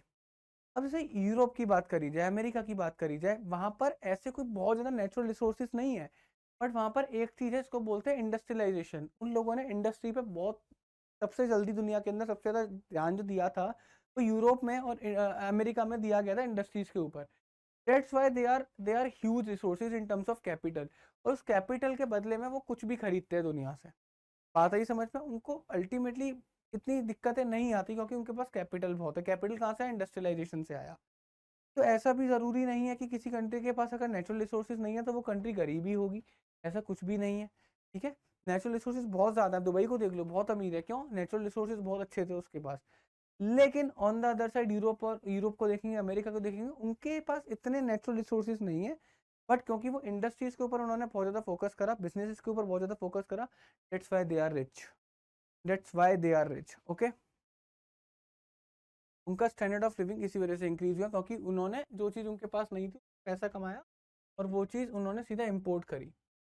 Prospects for higher profit. Generally international trade is more profitable than the domestic business. ये तो आपको पता ही है, एक्सपोर्ट इंपोर्ट में ज़्यादा प्रॉफिट होता है in case of the domestic trade. When the prices in the domestic market are low, then firm can sell at high price in the international market. International market में आप चीज़ें महंगी बेचते हो in comparison to the domestic trade. Increase capacity utilisation. देखो company, जो companies होती हैं जो कि एक्सटर्नल ट्रेड में इन्वॉल्व रहती हैं, वो अपने प्रोडक्शन कैपेसिटी को इंक्रीज करती हैं, वो अपनी प्रोडक्शन कैपेसिटी को इंक्रीज करती है। With the increasing production capacity this firm gets benefit of large production और economies of scale and reduce the cost of production. आपको तो पता ही है इकोनॉमीज ऑफ स्केल, आपको तो पता ही है, जितना ज़्यादा आप प्रोडक्शन करोगे, जितना बड़े लेवल पर प्रोडक्शन करोगे, आपका कॉस्ट पर यूनिट उतना कम निकल कर आएगा। ये उसे बोलते हैं इकोनॉमीज ऑफ स्केल। आपकी कॉस्ट कम हो जाती है, कॉस्ट पर यूनिट आप जितना ज़्यादा प्रोड्यूस करोगे उतनी ज़्यादा कॉस्ट पर यूनिट कम निकल कर आएगी। क्लियर है? अब ऐसा क्यों होगा? जब हम ज़्यादा प्रोडक्शन करेंगे, ज़्यादा प्रोडक्शन कब होगा? जब हम ज़्यादा ऑर्डर होंगे हमारे पास। ज़्यादा ऑर्डर कहाँ से आएंगे? एक्सटर्नल ट्रेड से आएंगे। तो एक्सटर्नल ट्रेड बेसिकली हमें यूटिलाइजेशन में बहुत हेल्प करता है। Prospects for growth. When the demand for the product start becoming saturated in domestic country. जब आपकी खुद की कंट्री में, जब आपकी खुद की कंट्री के अंदर आपके प्रोडक्ट की डिमांड सैचुरेट हो जाए, मतलब अब फिक्स हो जाए, अब इससे ज़्यादा डिमांड नहीं बची है, आपने पूरा मार्केट कवर कर लिया, देन आप क्या कर सकते हो? आप इंटरनेशनल मार्केट्स में भी जा सकते हो, वहाँ पर अपने प्रोडक्ट के लिए मार्केट ढूंढ सकते हो, और आपको इंटरनेशनल मार्केट में बहुत सारी अपॉर्चुनिटीज़ मिलेंगी। वहाँ जाकर अपने प्रोडक्ट के लिए मार्केट ढूंढो और आप अपना प्रोडक्शन दोबारा से इंक्रीज कर सकते हो। तो आपका प्रोडक्ट आपकी कंट्री के अंदर नहीं बिकेगा, आप दूसरी कंट्री में जाकर उसको बेच सकते हो। Simple. A out the intense competition in domestic market. High competitive domestic market derives many companies to go international. बेटा क्योंकि डोमेस्टिक मार्केट के अंदर इतना कंपटीशन बढ़ने की वजह से जो कंपनीज होती है ना, वो इंटरनेशनल जाती है, इंटरनेशनल मार्केट में जाती हैं। ठीक है, और इसी वजह से वो क्या कर पाती है? ग्रो कर पाती है, एक्सपेंड कर पाती है। Improved business vision. The vision to become international comes from the urge to grow. क्यों जाते हैं लोग इंटरनेशनल बिजनेस करने के लिए? क्योंकि वो ग्रो करना चाहते हैं। उन्हें पता है कि आपकी कंट्री आपको ग्रो देगी बट इतना नहीं देगी, अगर आपको बहुत ज़्यादा ग्रो चाहिए तो आपको इंटरनेशनल जाना पड़ेगा। तो company get strategic and technical advantage. Company को स्ट्रेटेजिक एडवांटेज मिलता है, टेक्निकल एडवांटेज मिलता है जब वो इंटरनेशनल जाती है। इंटरनेशनल जाने का मतलब है इंटरनेशनल बिजनेस का कोलेबरेट करती है, तो उनको दूसरे बिजनेस की स्ट्रेटेजीज के बारे में पता लगता है, दूसरे बिजनेस की टेक्नोलॉजी के बारे में पता लगता है। Many companies are including it as their main objective and strategy. और कुछ कंपनीज का तो ये क्या होता है? मेन ऑब्जेक्टिव होता है, मेन स्ट्रेटेजी होता है। ओके, नेक्स्ट देखते हैं mode of entering into the international business. दो तरीके होते हैं बेटा, एक्सपोर्ट ट्रेड, इम्पोर्ट ट्रेड। तो export trade refers to the selling of goods and services production in the home country. To the foreign country और across the border. तो basically जब एक कंट्री दूसरी कंट्री में अपने गुड्स को बेचेगी या सर्विसेज को बेचेगी तो उसको बोलेंगे export trade. Okay, export trade के ऑब्जेक्टिव क्या होते हैं? To sell surplus goods. तो आपने मान के चलो अपनी कंट्री के अंदर बहुत सारे गुड्स को प्रोड्यूस करा, जितने गुड्स आपकी कंट्री में खुद में क्या बोलते हैं कंज्यूम हो गए वो ठीक है। अब जितने गुड्स आपके बचे हुए हैं आप उनको दूसरी कंट्री भेज सकते हो, यानी कि एक्सपोर्ट कर सकते हो। तो सरप्लस गुड्स, एक्स्ट्रा गुड्स को क्या कर सकते हो? एक्सपोर्ट कर सकते हो। क्या कर सकते हो? एक्सपोर्ट कर सकते हो। To make better utilisation of the resources, आप जब लार्ज स्केल में प्रोडक्शन करोगे तो आप अपने रिसोर्सेज का बेटर यूटिलाइजेशन करोगे। टू अर्न फॉरेन एक्सचेंज, जब आप एक्सपोर्ट करोगे तो आपको दूसरी कंट्री का करेंसी आपके पास आएगा, ठीक है, और आप उस करेंसी को इंपोर्ट्स के लिए, फर्दर इंपोर्ट्स के लिए यूज़ कर सकते हो। इससे क्या होगा? कंट्री की जीडीपी भी बढ़ेगी, क्योंकि जब आप कंट्री के अंदर प्रोडक्शन इंक्रीज करोगे, प्रोडक्शन इंक्रीज होगा तो उसका जीडीपी इंक्रीज होगा, जीडीपी इंक्रीज होगा तो कंट्री की नेशनल इनकम इंक्रीज होगी। टू जनरेट एम्प्लॉयमेंट, जब आप ज़्यादा बड़े लेवल पे प्रोडक्शन करोगे तो उससे एम्प्लॉयमेंट अपॉर्चुनिटीज़ क्रिएट होंगी मार्केट के अंदर। टू इंक्रीज गवर्नमेंट रेवेन्यू, आप जितना ज़्यादा प्रोडक्शन करोगे गवर्नमेंट को उतना ज़्यादा टैक्स मिलेगा, उतना टैक्स मिलेगा। भाई एक्सपोर्ट करने के लिए प्रोडक्शन इंक्रीज करना पड़ेगा, प्रोडक्शन इंक्रीज करोगे तो गवर्नमेंट को उतना ज़्यादा ही टैक्स मिलेगा जितना ज़्यादा प्रोडक्शन करोगे। यार गवर्नमेंट फिर उस टैक्स को क्या करेगी? रेवेन्यू को, उस टैक्स को पब्लिक वेलफेयर के लिए खर्चा करेगी। To create international place and cooperation, यार इंटरनेशनल पीस होना चाहिए बच्चों, यहाँ पर प्लेस नहीं पीस।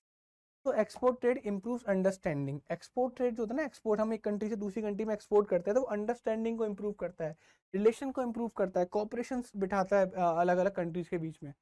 तो जितना किसी एक दो कंट्रीज के बीच में ट्रेड रिलेशन जितने अच्छे होंगे ना, उन कंट्रीज के जो बाकी के अदर रिलेशंस होंगे, जैसे फॉर एग्जांपल उनकी अंडरस्टैंडिंग, उनके सोशल रिलेशंस, ये सारे काफ़ी अच्छे रहेंगे। इसकी वजह से उन कंट्रीज़ के बीच में एटलीस्ट पीस बना रहेगा, लड़ाई नहीं होगी। लेकिन जिस कंट्रीज़ के ट्रेड रिलेशंस काफ़ी ख़राब होते हैं, उसका रीज़न ये है कि उन कंट्रीज़ के बाकी रिलेशंस भी ख़राब होते हैं, वॉर होने के चांसेस काफ़ी ज़्यादा। ओके, नेक्स्ट पढ़ते हैं एक्सपोर्ट प्रोसीजर। देखो एक्सपोर्ट प्रोसीजर बहुत लंबा प्रोसीजर है, 17 स्टेप्स का प्रोसीजर है, काफ़ी लंबा है। मैं बोलूँगा सबसे पहले इसकी हेडिंग याद कर लेना सारे प्रोसीजर्स की, और हेडिंग जब आप याद करोगे ना तो वो उसी सीक्वेंस में होनी चाहिए, ऊपर नीचे मत करना, गलत हो जाएगा। तो सबसे पहले क्या होता है? Receipt of inquiry and sending quotation. देखो सबसे पहले क्या होगा, इंपोर्टर तो पता ही है आपको, ठीक है। इंपोर्टर कौन है? जो दूसरी कंट्री में बैठा हुआ है। एक्सपोर्टर है जो इस कंट्री, मान के चलो यहाँ पर एक्सपोर्टर इंडिया है, इंपोर्टर जर्मनी है, एग्जाम्पल कर लो। तो पहला क्या होगा? पहला ये होगा receipt of inquiry and sending quotation. Importer यानी कि जर्मनी से कोई एक बायर इंक्वायरी करेगा इंडिया के एक्सपोर्टर से, तो इंडिया के एक्सपोर्टर के पास इंक्वायरी आई। एक्सपोर्ट प्रोसीजर में सबसे पहले इंक्वायरी आती है, तो वो हमसे क्या मांगते हैं? इन्फॉर्मेशन मांगता है कि हम क्या क्या गुड्स बनाते हैं, quantity, quality, price, terms and condition, ये सारी चीज़ें मांगता है। फिर हम उसकी इंक्वायरी का जवाब देते हैं, रिप्लाई देते हैं, कोटेशन भेजते हैं, जिसको हम लोग क्या बोलते हैं बच्चों? परफॉर्मा इनवॉइस भेजते हैं। हम अपने प्राइस, अपनी quality, quantity, weight, size, shape वगैरह सब उस परफॉर्मा इनवॉइस में भेज देते हैं। रिसीप्ट ऑफ ऑर्डर और इंडेंट, जब उसके पास इंक्वायरी पहुंचती है, जब हमारा परफॉर्मा इनवॉइस पहुंचता है तो उस परफॉर्मा इनवॉइस के बदले में अगर उसे सारी चीज़ें ठीक लगती हैं तो वो हमें क्या भेजता है? ऑर्डर भेजता है। क्या भेजता है? ऑर्डर भेजता है, जिसे हम क्या बोलते हैं? इंडेंट भी भेजते हैं। क्या भेजते हैं? इंडेंट भी बोलते हैं। क्लियर है? थर्ड काम क्या होता है? देखो ऑर्डर मिल गया, अब एज एन एक्सपोर्टर भैया चेक करेगा, एक एक्सपोर्टर इंपोर्टर को बोलेगा कि भाई मुझे तेरी क्रेडिट वर्दीनेस चेक कर दी है। देख तू इंडिया में तो रहता है नहीं, तू बाहर रहता है, अगर तूने पेमेंट नहीं करी तो मैं तेरे पीछे कहाँ तक भागूंगा, मैटर इसकी है। तो वो इंपोर्टर से यही बोलेगा, एक काम कर, मुझे तेरी क्रेडिट वर्दीनेस चेक करनी है, और क्रेडिट वर्दीनेस चेक करने का सबसे अच्छा तरीका होता है फॉर द एक्सपोर्ट ट्रेड आप लेटर ऑफ क्रेडिट मंगा। तो लेटर ऑफ क्रेडिट बेसिकली क्या होगा? जर्मनी के अंदर जो इंपोर्टर बैठा हुआ है वो अपनी बैंक के पास जाएगा, उसकी बैंक उस इंपोर्टर का सारा चिट्ठा निकालेगी, हिस्ट्री निकालेगी, बैकग्राउंड निकालेगी, और उसकी बैंक उस इंपोर्टर के बिहाफ पर लेटर ऑफ क्रेडिट देगी। तो वो लेटर ऑफ क्रेडिट में ये लिखा होगा, बैंक बोलेगी कि हाँ इसका जो बैकग्राउंड है, इसका जो क्रेडिट वर्दीनेस है अच्छी है, आप इसको गुड्स दे सकते हो, आपका पेमेंट मार में नहीं है, अगर आपका पेमेंट रोका गया तो हम बोलते हैं हम आपका पेमेंट कर देंगे, that is a letter of credit. और जब ये लेटर ऑफ क्रेडिट एक्सपोर्टर को मिल जाता है तो एक्सपोर्टर के पास एक एक्स्ट्रा, मैं कहूँगा एक एक्स्ट्रा सिक्योरिटी आ जाती है, ठीक है, उसका पैसा मारा नहीं जाएगा। तो वो क्या करता है बेटा? क्रेडिट वर्दीनेस चेक करने के लिए लेटर ऑफ क्रेडिट ले लेता है, लेटर ऑफ क्रेडिट ले लेता है। फोर्थ होता है ऑब्टेनिंग एक्सपोर्ट लाइसेंस। अब बेटा कुछ एक्सपोर्ट लाइसेंस भी चाहिए होंगे अलग अलग तरीके के। पहला क्या होता है? IEC number. सबसे पहला एक्सपोर्ट क्या होता है? IEC number, import export code. क्या बोलते हैं? Import export code. ये क्यों चाहिए होता है? ठीक है, देखो, before starting the export procedure the exporter has to get the IC number. IC number चाहिए होगा एक्सपोर्ट से पहले। This number is used in filing the formalities of export procedure. Export procedure काफी लंबा होने वाला है। किसी भी प्रोसीजर के अंदर एक आईसी नंबर मांग लिया जाएगा, तो आपका आगे के प्रोसीजर अटके ना, तो अभी आपके पास आईसी नंबर होना चाहिए। ये नंबर लेने के लिए आपको अप्लाई करना पड़ेगा कहाँ पर? Regional import export licensing authority के पास करना पड़ेगा प्रेस्क्राइब फॉर्म में। ओके, कौन बना कर देगा? Regional import export licensing authority. Second जो होता है वो होता है आरसीएमसी। आरसीएमसी होता है रजिस्ट्रेशन कम मेंबरशिप सर्टिफिकेट। ये एक्सपोर्टर को बहुत सारे बेनिफिट्स देता है, जैसे सब्सिडीज के फॉर्म में बेनिफिट्स देगा, एग्जेम्पशन मिलेगा टैक्सेस से। ठीक है, अब इसका बेनिफिट लेने के लिए उनको क्या दिखानी पड़ेगी? आरसीएमसी। यानी कि अगर किसी एक्सपोर्टर को अपने टैक्सेस बचाने हैं तो उनको क्या दिखाना पड़ेगा? आरसीएमसी। तो आरसीएमसी काफी काम की चीज है। और आरसीएमसी बनवाने के लिए क्या चाहिए होगा? आईईसी नंबर चाहिए होगा। और आरसीएमसी कौन बना कर देगा? Export promotion council, federation of Indian export organisation, export development authority act. तो ये सारी ऑर्गेनाइजेशन हैं जो आपको आरसीएमसी बनाकर दे सकती है। सबसे पहले आईईसी एक्ट प्रोसीजर्स में काम आने वाले हैं, और आईईसी मिला तो उसके बेसिस पर ही आरसीएमसी मिलेगा। आरसीएमसी टैक्सेस बचाएगा। ठीक है, लास्ट होता है हमारा रजिस्ट्रेशन विद ईसीजीसी। ईसीजीसी का रजिस्ट्रेशन करवाना ठीक रहता है, नेसेसरी है। क्यों नेसेसरी है? जिससे कि आपका जो ओवरसीज पेमेंट है, जो आपका पेमेंट होगा इंपोर्टर के बाद, वो क्या रहेगा? सेफ रहेगा। कैसे सेफ रहेगा? कैसे सेफ रहेगा? कि रजिस्ट्रेशन आपकी हेल्प करेगा कि अगर आपका पेमेंट रुक गया तो आपको, एक्सपोर्टर को, फाइनेंशियल असिस्टेंस मिल जाए कमर्शियल बैंक से और अदर फाइनेंशियल। फॉर एग्जाम्पल, अगर आपने आरसीएमसी में रजिस्ट्रेशन करवा रखा है, ठीक है, आईसी ले लिया, आरसीएमसी ले लिया, फिर आपने जाके ईसीजीसी ले लिया। ईसीजीसी का फायदा ये होता है कि अगर आपने मान के चलो गुड्स भेजा बाहर की कंट्री, कुछ रिस्क की वजह से, कुछ कमर्शियल रिस्क की वजह से आपका पेमेंट नहीं आ पाया, जैसे मान के चलो आपने इसराइल पे एक्सपोर्ट करा और इसराइल में वॉर होने की वजह से आपका पेमेंट रुक गया, नहीं आ रहा आपका पेमेंट, तो उस केस में क्योंकि आपके पास ईसीजीसी का रजिस्ट्रेशन है, तो जो इंडिया की कमर्शियल बैंक्स हैं, इंडिया की फाइनेंशियल इंस्टीट्यूशंस हैं, वो आपको पैसा दे देंगे तब तक के लिए, जब तक वहां से पैसा नहीं आएगा। तो इससे आपको इतना नुकसान नहीं होगा, आपको भी फायदा होगा। क्लियर है?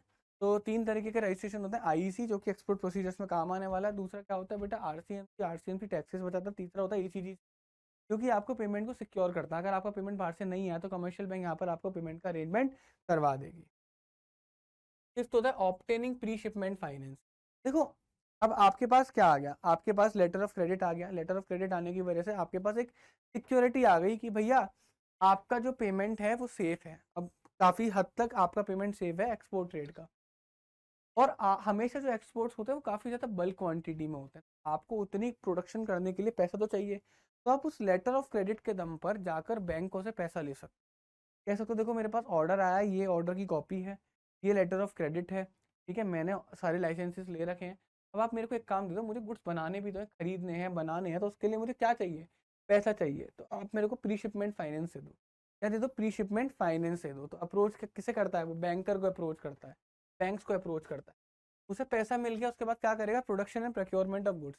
अब पैसा आ गया, उसके बाद प्री शिपमेंट फाइनेंस आ गया, वो क्या करेगा? या तो गुड्स को बनाएगा या फिर गुड्स को खरीदेगा, ठीक है, एक्सपोर्ट करने के लिए। ठीक है, तो पहले उसने क्या करा? सबसे पहले उसके पास इंक्वायरी आई, क्या क्या बनाते हो सर? उसने बोला ये बनाते हैं, तो उसने रिप्लाई में क्या दिया? परफॉर्मेंस वाइज दिया, उसके अंदर सारी डिटेल दी कि ये बनाते हैं, शेप का है, इतने वेट का है, इस क्वालिटी का है, इस क्वांटिटी का है, ऐसे ऐसा। ठीक है, उसके बाद क्या बोलते हैं, उसके बाद ऑर्डर देगा। वो क्या देगा? ऑर्डर देगा, इसे इंडेंट भी बोलते हैं। तीसरे नंबर पे क्या होगा? अब देखो, एक्सपोर्टर को ऑर्डर मिल गया, एक्सपोर्टर क्या चेक करे? Credit worthiness. उसके लिए क्या मांगेगा? उससे लेटर ऑफ क्रेडिट मांगे। ठीक है, उसके बाद लाइसेंसेस लेगा। तीन तरीके के लाइसेंसेस होते हैं, आईईसी, आरसीएमसी और आपका ईसीजीसी। फिर नेक्स्ट क्या करेगा? प्री शिपमेंट फाइनेंस के लिए बैंक के पास जाएगा कि बैंक सुनो, मेरे पास एक्सपोर्ट का बहुत बड़ा ऑर्डर है, ये लेटर ऑफ क्रेडिट है, ये सबूत है कि मेरे पास ऑर्डर है, ये सबूत है कि मेरे पास क्या बोलते हैं, मेरा जो पैसा है वो मार में नहीं है, लेटर ऑफ क्रेडिट है फॉरेन बैंक का। तो मेरे को एक काम करो, वो एक्सपोर्ट का गुड्स बनाने के लिए पैसा दे दो, मुझे पैसे की रिक्वायरमेंट है, पैसा दे दो। ठीक है, वो पैसा मांगने बैंक के पास जाए, बैंक उसे पैसा दे देगी। पैसा मिलते ही वो क्या करेगा? गुड्स को बनाएगा, ठीक है, या फिर ट्रेडर होगा तो वो गुड्स को खरीदेगा एक्सपोर्ट करने के। बात आ गई समझ में?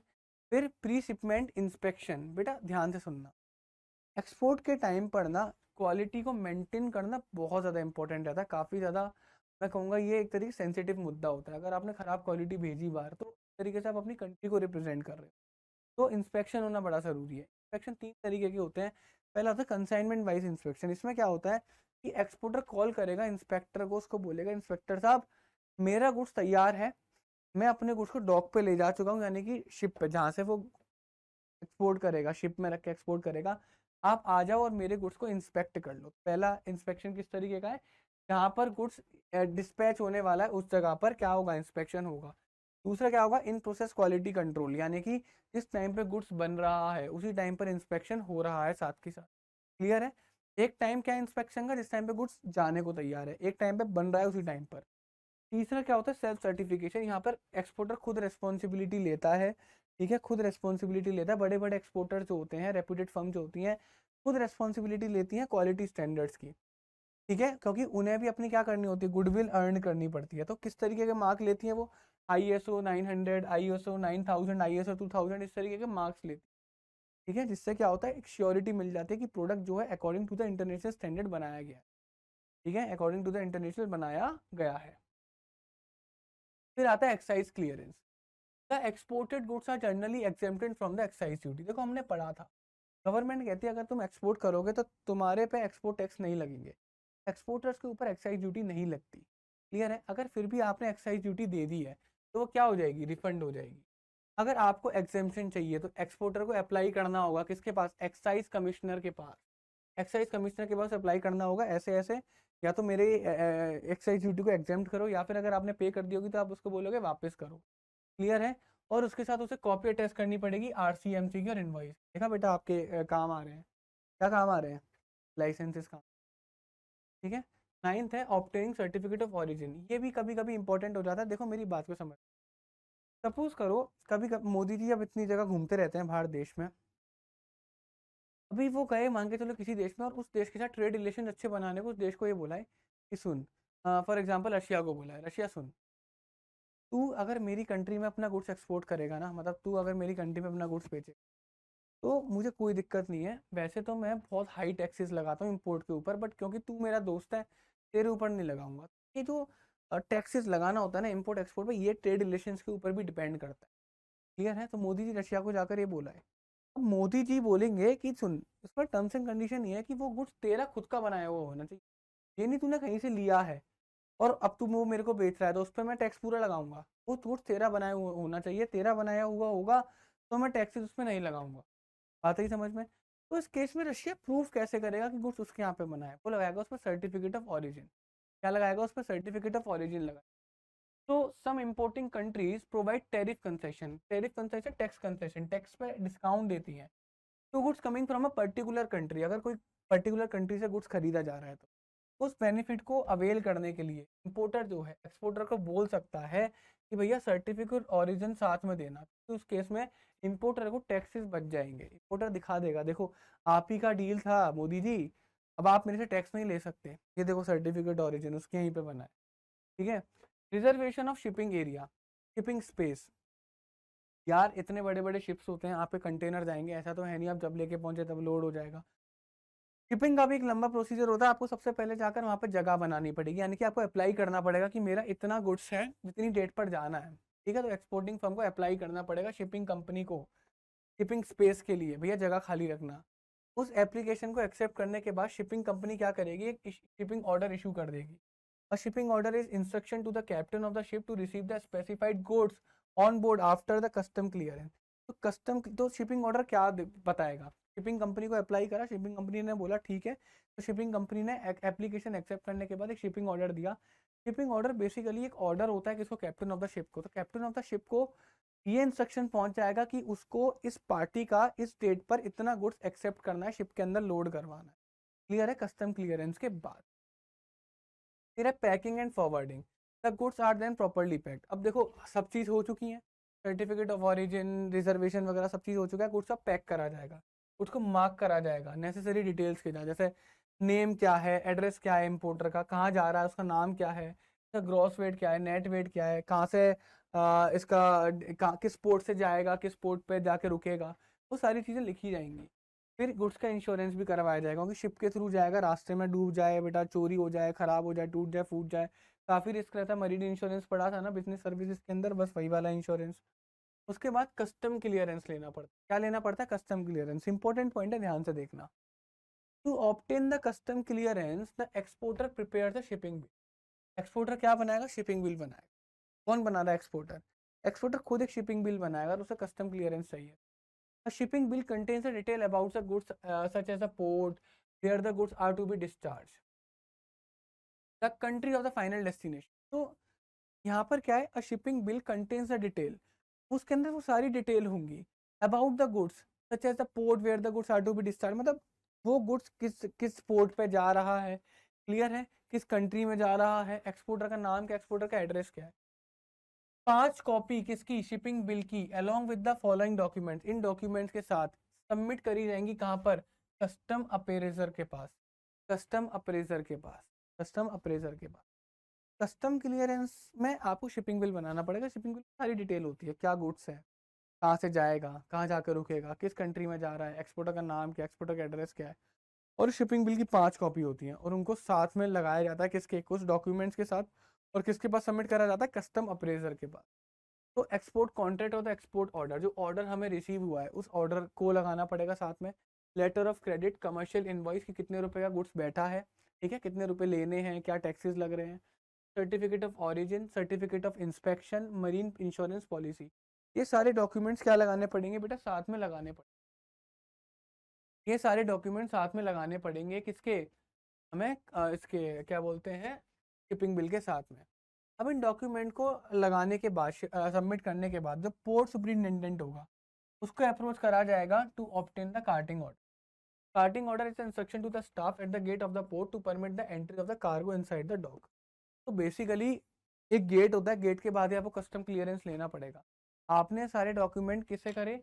कस्टम अप्रेजर को दिए। अगर वो सेटिस्फाई हो जाता है तो वो किसको बुलाएगा? पोर्ट सुपरिटेंडेंट को बुलाएगा और उसको बोलेगा कि भाई ऐसा है, इनका गुड्स जो है तू अंदर ले जा और शिप पे लोड करवा रहा, शिप पे लोड करवा। हो गया इनका कस्टम क्लियर। क्लियर है? फिर आता है ऑब्टेनिंग मेट रिसीट। अब मेट रिसीट बेटा कौन बना के देगा? मेट रिसीट जो बना के देगा ना, वो बना कर देगा कैप्टन ऑफ द शिप। तो मेट रिसीट के अंदर क्या होता है? इसके अंदर एक तरीके से ये हमें बताता है कि आपका जो गुड्स है वो शिप के ऊपर लोड हो चुका है, ठीक है। तो इसके अंदर डिटेल होती है क्या, कि कौन सी वेसल पे लोड हुआ है, उस वेसल का नाम क्या है, उस वेसल पे कौन सी बर्थ पे, lower berth, middle birth, upper berth, या सबसे ऊपर गुड्स को रखा गया है, किस डेट पे शिपमेंट होगा, कब ये गुड्स निकल कर जाएगा, डिस्क्रिप्शन ऑफ द पैकेज, किस कंटेनर के अंदर इस गुड्स को रखा गया है। ये सारी चीजें मेट रिसीट पे होती है। मेट रिसीट देता है कौन है? कैप्टन ऑफ द शिप देता है, ठीक है। Payment of freight and insurance of bill of lading. After loading the goods on ship the exporter goes to the office of shipment company, there he surrenders the mate receipt. जो mate receipt उसे मिली थी वो जाकर उसे किसे कहाँ पर दे देता है? इंश्योरेंस कंपनी के ऑफिस और शिपिंग कंपनी के ऑफिस में दे देता है। और in return the shipping company of the office issues him a bill of lending. उसे क्या मिलता है? बिल ऑफ लेडिंग मिलता है, which is prepared in the triplicate. यानी कि मेट रिसीट को वहां पर देने के बाद उसे क्या मिलेगा? बिल ऑफ लेडिंग मिलेगा। क्या मिलेगा? बिल ऑफ लेडिंग मिलेगा। बिल ऑफ लेडिंग की 3 कॉपी होती है, ठीक है। एक कॉपी किसे जाती है? एक्सपोर्टर। एक कॉपी किसे जाती है? इंपोर्टर को। और एक कॉपी किसे जाएगी? कैप्टन ऑफ द शिप को। Clear? Preparation of invoice. Bill of lading आ गई। अब गुड्स को सेंड करने के बाद एक invoice of the dispatch good is prepared. Dispatch goods का एक इनवॉइस प्रिपेयर करा जाता है। The invoice states the quantity of the goods send, उसमें कितने गुड्स भेजे गए उनकी quantity, and the amount to be paid by the importer. मतलब कि जो बिल होता है उस बिल में लिखते हैं ना कि कितने क्वांटिटी हो रही है, उस क्वांटिटी का बिल अमाउंट कितना बैठ रहा है, तो बेसिकली बिल, ठीक है। इनवॉइस प्रिपेयर होता है गुड्स को भेजने के बाद। 17th है सिक्योरिंग पेमेंट।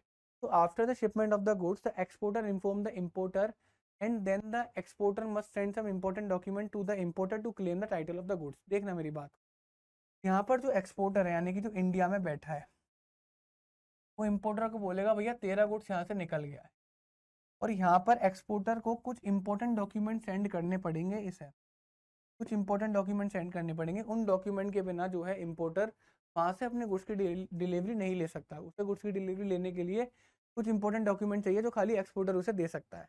क्लियर है? द कॉमन डॉक्यूमेंट्स है, वो कॉमन डॉक्यूमेंट्स क्या होता है? कॉपी ऑफ इनवॉइस, जो ये इनवॉइस बनाया था ना इसकी copy, bill of lading, packing list, insurance policy, certificate of origin, letter of credit. अब एक्सपोर्टर इन डॉक्यूमेंट्स को किसके थ्रू भेजता है? अपनी बैंक के थ्रू भेजता है। डायरेक्टली नहीं भेजेगा, बैंक के थ्रू भेजेगा। with the instruction that these documents must be delivered to the importer only when he accepts the bills of exchange. Bills of exchange accept करेगा तभी ये डॉक्यूमेंट उसको देने हैं। जब वो बिल्स ऑफ एक्सचेंज को एक्सेप्ट करेगा तभी ये डॉक्यूमेंट उसके पास जाने चाहिए, अदरवाइज नहीं। सर बिल्स ऑफ एक्सचेंज का मतलब क्या हुआ? बिल्स ऑफ एक्सचेंज एक तरीके से गारंटी वो लेगा कि वो पेमेंट कर देगा। बात आई समझ में? तो अब अगर आप यहाँ पर देखोगे तो यहाँ पर इम्पोर्टर को ये जो इम्पोर्टेंट डॉक्यूमेंट्स है वो तभी मिलेंगे जब वो बिल्स ऑफ एक्सचेंज को एक्सेप्ट करे। बिल्स ऑफ एक्सचेंज को एक्सेप्ट करेगा मतलब ये एक्सपोर्टर बिल्स ऑफ एक्सचेंज में कुछ लिखेगा। क्या लिखेगा? ये लिखेगा इम्पोर्टर मेरी बात सुन, तेरे को मुझे इतने रुपए पे करने हैं इस वाले गुड्स के लिए जो कि इस डेट पर यहाँ से चले थे और तेरे पास उस डेट तक वहाँ पर पहुँच जाएंगे। क्लियर है या नहीं है? ये जो पेमेंट करना है तुझे अनकंडीशनल करना है, नहीं कि तू कंडीशन नहीं लगा सकता कुछ भी, ये पेमेंट तुझे मुझे करना ही करना है। तो बेसिकली वो क्या मांग रहा है? उसे गारंटी मांग रहा है, उसे गारंटी मांग रहा है कि मेरा पेमेंट कर दियो भाई, लिख के दे रहा हूँ, साइन कर दियो, पेमेंट तुझे करना है। ठीक है, तो उसने चक्कर में बैंक को भी बोल दिया कि तुझे डॉक्यूमेंट तभी देने हैं जब बिल्स ऑफ एक्सचेंज पे साइन कर दे, मतलब वो गारंटी ले ले कि हाँ मैं पेमेंट कर दूंगा। और जैसे ही वो गारंटी ले लेगा, बिल्स ऑफ एक्सचेंज पे साइन कर देगा, बैंक उसे क्या दे देगी? डॉक्यूमेंट दे देगी। क्लियर है? बैंक उसे क्या दे देगी? डॉक्यूमेंट दे देगी, और डॉक्यूमेंट को वो ले जाकर अपने गुड्स की डिलीवरी ले सकता है। अब यहाँ पर बात आती है कि भैया बिल्स ऑफ एक्सचेंज भी दो तरीके के होते हैं, एक होता है एट साइट, एक होता है एट एक्सेप्ट एट साइट और एट एक्सेप्टेंस। एट साइट का मतलब जैसे ही वो गुड्स की डिलीवरी लेगा उसे हैंड टू हैंड पेमेंट करना पड़े, हैंड टू हैंड पेमेंट करना, इमीडिएट पेमेंट। दूसरा एट एक्सेप्टेंस मतलब उसे 2 महीने या 3 महीने बाद पेमेंट करना पड़ेगा, जैसे भी एक्सेप्ट होगा between the importer and exporter की, ठीक है 1 महीने बाद कर दी, 2 महीने बाद कर दी। क्लियर है? नहीं क्लियर है? तो बिल्स ऑफ एक्सचेंज भी दो तरीके के होते हैं, एक होता है एट साइट, इसमें इमीडिएट पेमेंट होता है, एक होता है एट एक्सेप्टेंस, इसमें थोड़े दिन बाद भी पेमेंट कर सकते हैं as agreed between the importer and the export. Okay, तो एक्सपोर्ट प्रोसीजर है 17, इसको अच्छे से याद कर लीजिएगा। नेक्स्ट आता है इम्पोर्ट ट्रेड। इम्पोर्ट ट्रेड का मतलब क्या होता है? गुड्स को बाय करना, सर्विसेज को बाय करना दूसरी कंट्री से। इनका ऑब्जेक्टिव क्या होता है? To speed up industrialisation. देखो इंडस्ट्रीज के अंदर हमें स्कार्स यानी कि जो जो कहते हैं ना shortage of the raw material की जरूरत पड़ती है, कैपिटल गुड्स की जरूरत पड़ती है, एडवांस टेक्नोलॉजी की जरूरत पड़ती है इंडस्ट्रियलाइजेशन। तो वो हम क्या कर सकते हैं? दूसरी कंट्री से डायरेक्टली खरीद सकते हैं। बनाएंगे तो बहुत टाइम लगेगा।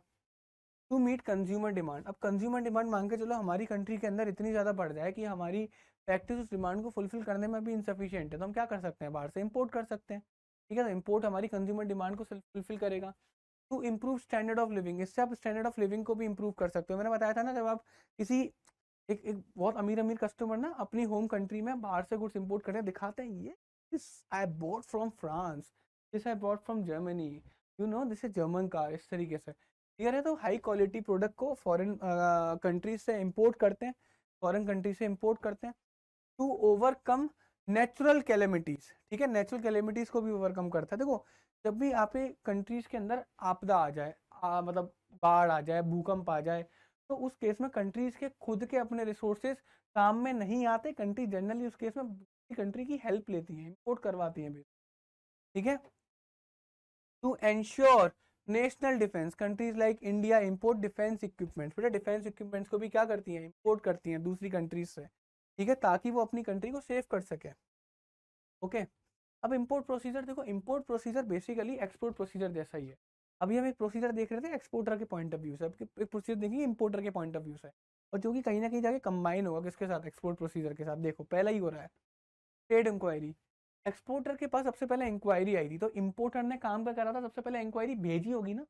यहाँ पे वही है कि इंपोर्टर प्रोसीजर जो स्टार्ट होता है कहाँ से होता है? कि इंपोर्टर एक इंक्वायरी कंडक्ट करता है, वो डिटेल लेना चाह रहा है कि किस कंट्री से वो गुड्स को खरीदेगा, उस कंट्री में किस एक्सपोर्टर से वो गुड्स को खरीदेगा। क्लियर है? उसके लिए वो इंक्वायरी भेजेगा, इसके बदले में उसे क्या मिलेगा? रिप्लाई मिलेगा, किसकी फॉर्म में? परफॉर्मा इनवॉइस की फॉर्म में। कौन बना के देता? Proforma invoice, exporter.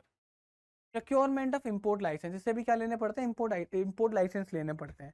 तो कुछ गुड्स होते हैं जिसके लिए बेटा इंपोर्ट लाइसेंस की जरूरत नहीं पड़ती, लेकिन कुछ गुड्स के लिए इंपोर्ट लाइसेंस की जरूरत पड़ती है। For this the importer can get information from EXIM policy. ठीक है, तो अब आपको किस गुड्स के लिए एक्सपोर्ट लाइसेंस इंपोर्ट लाइसेंस की जरूरत पड़ेगी, किसके लिए नहीं पड़ेगी, वो आप एक्जिम पॉलिसी से जाके देख सकते हैं। अगर गुड्स लाइसेंसिंग कैटेगरी के अंदर है तो इंपोर्टर को अप्लाई करना पड़ेगा लाइसेंस के लिए।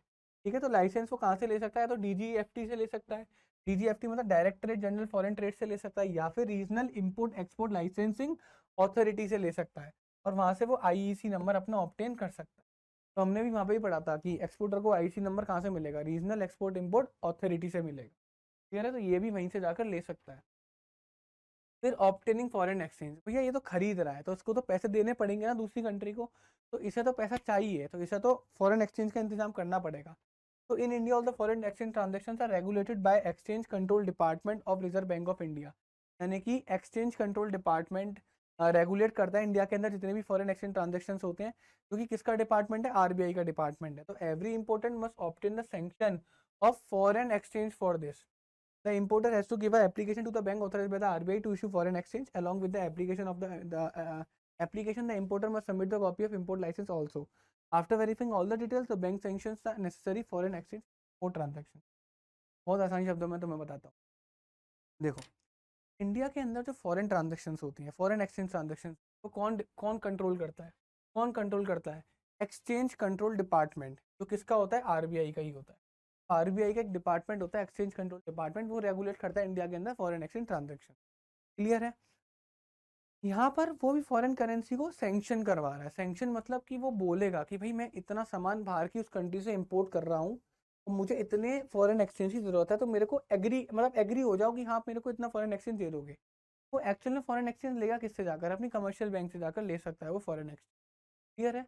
ये सब आरबीआई की आंखों के अंदर अंडर हो रहा है। तो उसको कमर्शियल बैंक बोलेगी भैया ऐसा है, अपना इंपोर्ट लाइसेंस मेरे को सबमिट कर दे। क्लियर है? मैं तेरी सारी डिटेल चेक करूंगा और मुझे अगर ठीक लगेगा तो मैं तेरे को पैसा क्या कर दूंगा, सैंक्शन कर दूंगा। मैं तेरे को फॉरेन एक्सचेंज टेंशन लेने की जरूरत नहीं है, बट प्रोसीजर फॉलो करना पड़ेगा। एक तो आरबीआई निगाह रख के बैठी होगी इसके ऊपर। क्लियर है? दूसरा, ऐसा कुछ इंपॉर्टेंट डॉक्यूमेंट सबमिट करने पड़ेंगे बैंक के साथ। फोर्थ है प्लेसिंग ऑर्डर ऑन इंडेंट। पैसे का अरेंजमेंट हो गया, अब क्या देगा, ऑर्डर देगा। ऑर्डर पहुंचा था ना, इंडेंट पहुंचा था ना, ऑर्डर देगा। फिर अब एक्सपोर्टर ने क्या मांगी थी, क्रेडिट वर्दीनेस मांगी थी, उसको क्या देना है, लेटर ऑफ क्रेडिट देना है। तो बेचारा अपनी बैंक के पास जाएगा, बोलेगा यार मैं एक्सपोर्ट करना चाह रहा हूँ, एक्सपोर्टर भरोसा नहीं कर रहा, तो मुझे लेटर ऑफ क्रेडिट दे दे। बैंक इसे क्या बना कर देगा, लेटर ऑफ क्रेडिट बना, फाइनेंस अरेंज करेगा। भाई पेमेंट भी तो करना है। अब इसने जाके परमिशन तो ले ली बैंक से कि मेरे को उस कंट्री का फॉरेन एक्सचेंज सैंक्शन हो जाएगा, नहीं हो जाएगा। बैंक ने बोला हाँ हो जाएगा। अब भैया फॉरेन करेंसी का सैंक्शन तो तभी मिलेगा ना, करेंसी तो तभी मिलेगी जब उसको लोकल करेंसी देगा। तो उसके लिए क्या चाहिए होगा, फाइनेंस चाहिए होगा। तो इम्पोर्टर क्या जाएगा, पहले से ही पेमेंट का अरेंजमेंट करके चलेगा, एडवांस अरेंजमेंट करके चलेगा कि उसे एंड टाइम पर प्रॉब्लम ना हो पैसे की। ठीक है? जिसकी वजह से उसे हो सकता है हाई पेनल्टीज भी पे करनी पड़े। ठीक है? हाई पेनल्टीज भी पे करनी पड़े। Receipt of shipment advice. तो after loading the goods on the vessel, the vessel पे गुड्स, यानी कि एक्सपोर्टर शिप पे गुड्स को लोड करवा देगा। ठीक है? तो एक्सपोर्टर क्या दे देगा, शिपमेंट एडवाइस दे देगा इंपोर्टर को। ये बस एडवाइस, एडवाइस बेसिकली एक तरीके से मेल कर देगा या कुछ भी एक इन्फॉर्मेशन दे देगा। उस इन्फॉर्मेशन में लिखा होगा तेरा इनवॉइस नंबर ये है, बिल ऑफ लेडिंग नंबर ये है, एयरवेज बिल नंबर ये है, नंबर डेट ये है। ठीक है? ये वेसल का नाम है, through which the goods are coming. मतलब उसे बता देगा जो तेरे पास गुड्स आ रहे हैं वो इस वेसल नंबर में है, बिल ऑफ लेडिंग नंबर ये है, इनवॉइस नंबर ये है। ठीक है? ये इन्फॉर्मेशन बस उसे दे देगा। अभी तक ओरिजिनल डॉक्यूमेंट नहीं भेजे हैं। फिर अगला स्टेप क्या होगा, वो बेटा ओरिजिनल डॉक्यूमेंट भेजेगा। तो जब गुड्स शिपमेंट हो जाएगा तो एक्सपोर्टर क्या करेगा, सबमिट करेगा वेरियस इंपॉर्टेंट डॉक्यूमेंट टू इस बैंकर। अपनी बैंक के पास वेरियस डॉक्यूमेंट भेजेगा, बैंक से बोलेगा ये डॉक्यूमेंट जो है जाकर किसे भेज दे, इंपोर्टर को दे दे। क्लियर है?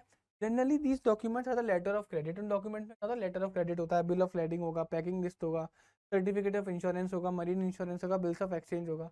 बिल्स ऑफ एक्सचेंज दो तरीके के हो सकते हैं, साइट वाला हो सकता है और एक्सेप्टेंस वाला हो सकता है, मैंने बताया था। और मैंने इसका प्रोसीजर भी बताया था कि इसको वो डॉक्यूमेंट्स तभी मिलेंगे जब ये बिल्स ऑफ एक्सचेंज को एक्सेप्ट करेगा। बिल्स ऑफ एक्सचेंज को एक्सेप्ट नहीं करेगा, डॉक्यूमेंट नहीं मिलेंगे। और बिल्स ऑफ एक्सचेंज को एक्सेप्ट करेगा मतलब इसने गारंटी ले ली कि इसे पेमेंट करना है, तो होगी ना बच्चों पेमेंट। फिर क्या करेगा, nine arrival of the goods. Goods जब पहुंच जाएगा, जब गुड्स पहुंचेगा इंपोर्टर कंट्री, तो captain of the ship inform करेगा डॉक ऑफिसर। डॉक ऑफिसर को बोलेगा भैया शिप आ गई है, तू एक काम कर कि तू ना गुड इसके बारे में बता दे इंपोर्टर को। क्लियर बात है या नहीं है? and instruct him to receive the goods and record the detail about the goods on the documents called import general manifest। तो बेसिकली जैसे इंपोर्टर कंट्री में गुड्स भेजा तो कैप्टन ऑफ द शिप ने इन्फॉर्म करा, किसे, डॉक ऑफिसर को inform करा उसको इंस्ट्रक्ट करा कि गुड्स आ गया है, गुड्स को रिसीव कर ले और record the detail about the goods on the document called import general manifest. तो इंपोर्ट जनरल मैनिफेस्ट बेसिकली कौन प्रिपेयर कर रहा है? कौन प्रिपेयर कर रहा है? डॉक ऑफिसर प्रिपेयर कर रहा है। दिस डॉक्यूमेंट जो इंपोर्ट जनरल मैनिफेस्ट है, ये डॉक्यूमेंट डिटेल प्रोवाइड करवाएगा किसके बारे में? इंपोर्टेड गुड्स के बारे में। After the arrival of the goods, dock authorities inform करेंगे इंपोर्टर को। अब इंपोर्टर को जैसे ही पता लगा उसका गुड्स आ गया है, तो इंपोर्टर यहाँ पे प्रिपेयर करेगा क्या? बिल ऑफ एंट्री प्रिपेयर करेगा। के अंदर डिटेल होगी about the imported goods and submits the document to the custom officer to get the custom clear. अब बच्चे यहाँ पर देख पा रहे हो आप, एक डॉक्यूमेंट जो प्रिपेयर कर रहा है वो कौन प्रिपेयर कर रहा है? डॉक ऑथोरिटी, यहाँ पे डॉक ऑफिसर प्रिपेयर कर रहा है। यहाँ पे डॉक ऑफिसर क्या बना रहा है? डॉक ऑफिसर बना रहा है इधर जनरल मैनिफेस्ट। क्या बना रहा है? इंपोर्ट जनरल मैनिफेस्ट बना रहा है, जिसके अंदर लिखते चले जा रहा है कि क्या क्या गुड्स आया है। तो एक रिकॉर्ड तो किसके पास है? डॉक ऑफिसर के पास है, क्या क्या आया है। दूसरी बात, जैसे ही इंपोर्टर को पता लगा उसका गुड्स आ गया, एक रिकॉर्ड वो अपने पास बना रहा है कि क्या क्या मैंने मंगाया है। अपन दोनों को चेक करा जाएगा। हाँ, चेक होगा कस्टम क्लियरेंस में। तो ये डॉक्यूमेंट उसने बिल ऑफ एंट्री बनाया, तो बिल ऑफ एंट्री कहाँ दिया? इंपोर्टर ने कस्टम ऑफिसर को दिया। फिर लास्ट में होगा कस्टम क्लियर। तो the custom officer examine the bill of entry, वो बिल ऑफ एंट्री को एग्जामाइन करेगा केयरफुली, मतलब वो चेक करेगा बिल ऑफ एंट्री को क्या क्या गुड्स आया है, and assess the custom duty to paid by the importer, and after assessing the duty amount the bill of entry is given to the appraiser officer who does the inspection of the goods and verifies the details given in the bills of entry. Okay, बात आई समझ में? आनी आई? Clear है? तो बेटा अगर आप देखो इस जगह पर ध्यान देंगे, इस जगह पर ध्यान देंगे, तो कस्टम ऑफिसर जो है ना, जो कस्टम ऑफिसर है वो बिल ऑफ एंट्री को क्या करेगा? एग्जामाइन करेगा। तो ढंग से देखेगा कि अच्छा क्या क्या तेरे पास गुड्स आ रहा है, उस पन्ने को ढंग से देखेगा। उस पन्ने को ढंग से देखने के बाद पता लगाएगा कि तेरा टैक्स कितना बन रहा है। बात आई समझ में? वो उस पर टैक्स कैलकुलेट करेगा। बात आई समझ में? क्या करेगा? टैक्स कैलकुलेट करेगा, और टैक्स कैलकुलेट करने के बाद उस बिल ऑफ एंट्री को किसे दे देगा? अप्रेजर ऑफिसर को दे देगा। अप्रेजर ऑफिसर से वो बोलेगा कि भैया अच्छे से गुड्स को इंस्पेक्ट कर ले। इंस्पेक्ट मतलब चेक कर ले कि जो गुड्स इसके अंदर लिखा गया है क्या वही गुड्स आया है या फिर नहीं आया। अच्छे से वेरीफाई कर ले कि उतना ही गुड्स है या नहीं है। अगर अप्रेजर ऑफिसर सेटिस्फाई हो जाता है बिल ऑफ एंट्री की इंफॉर्मेशन से, then he return the bill of entry to the importer. Then वो बिल ऑफ एंट्री किसे दे देगा? इंपोर्टर को दे देगा। यानी कि यहाँ तक इंपोर्टर का टैक्स कैलकुलेट हो चुका, इंपोर्टर का गुड्स क्या हो चुका? इंस्पेक्ट हो चुका, वेरीफाई हो चुका कि जितना लिखा है उतना आया है या फिर नहीं आया है। क्लियर है? कस्टम अब उसे वापस मिल जाएगा उसका बिल ऑफ एंट्री, जिससे वो कस्टम ड्यूटी का क्या कर दे? पेमेंट कर। After this the importer present the bill of entry. वो बिल ऑफ एंट्री को लेकर जाएगा किसके पास? टॉप सुपरिंटेंडेंट के पास फॉर द फिजिकल एग्जामिनेशन। वहां पर क्या होगा? गुड्स का फिजिकल एग्जाम। मतलब देखो यहाँ पर ऊपर अप्रेजर ऑफिसर ने उसका क्या करा था? उसका इंस्पेक्शन करा था कि जितना मंगाया उतना है या नहीं है, मतलब चेक करा होगा, गिन के चेक करा होगा। अच्छा अच्छा ये है, ठीक है। डॉग सुपरिंटेंडेंट उसका फिजिकल एग्जामिनेशन करे, वो पूरा चेक करेगा कि जितना जो मंगाया है वो है या नहीं है। पता लगा तू बोल रहा है तूने स्टील के आइटम मंगाए हैं और तूने इसके अंदर सोना स्मगल कर रहा हो, चांदी स्मगल कर रहा हो, तो डॉग सुपरिंटेंडेंट फिजिकल एग्जामिनेशन करेगा। तो after the examination by the dock superintendent the bill of entry is prepare to the port manager.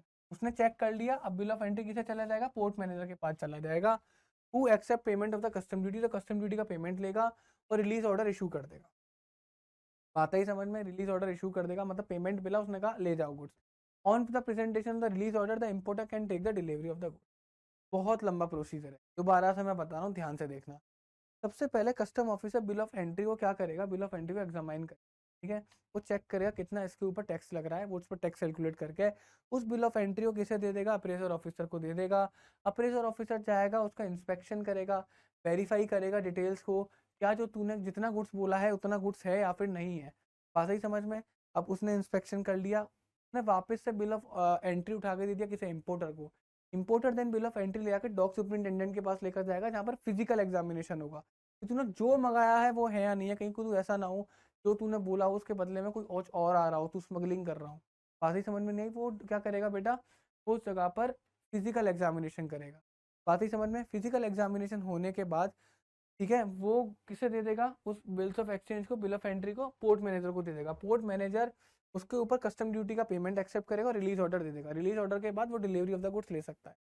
अगर इन केस इंपोर्टर जो है इंपोर्ट ड्यूटी नहीं दे पाता, यानी कस्टम ड्यूटी नहीं पे पाता तो गुड्स को ट्रांसफर कर दिया जाएगा बॉन्डेड वेयर हाउस में, गुड्स भेज दिया जाएगा बॉन्डेड वेयर हाउस में, और जहाँ पर वो बॉन्डेड वेयर हाउस से डिलीवरी ले सकता है जब भी वो कस्टम ड्यूटी पे कर, तो कस्टम ड्यूटी पे कर देगा पहले ही तो डिलीवरी ले जाएगा, नहीं पे करता तो बॉन्डेड वेयर हाउस भेज दिया जाएगा, और जब भी वो कस्टम ड्यूटी पे कर देगा तो बॉन्डेड वेयर हाउस से जाकर वो गुड्स की डिलीवरी ले लेगा। ये आपके 10 प्रोसीजर थे आपके इंपोर्ट प्रोसीजर के अंदर। अब कुछ एक्सपोर्ट इंपोर्ट डॉक्यूमेंट है, कुछ इंपॉर्टेंट प्रिंसिपल एक्सपोर्ट डॉक्यूमेंट है। देखो पहला क्या है, कमर्शियल इनवॉइस। तो this document contains the details of the goods supply by the exporter. Exporter क्या क्या सप्लाई कर रहा है उसके लिए डिटेल होते हैं। इसके अंदर क्या क्या होता है, बायर का नाम, सेलर का नाम, quantity, price, date of selling, कब भेज रहे हैं, मार्किंग क्या क्या पड़ी है पैकिंग पर। This document necessary for taking custom clearance.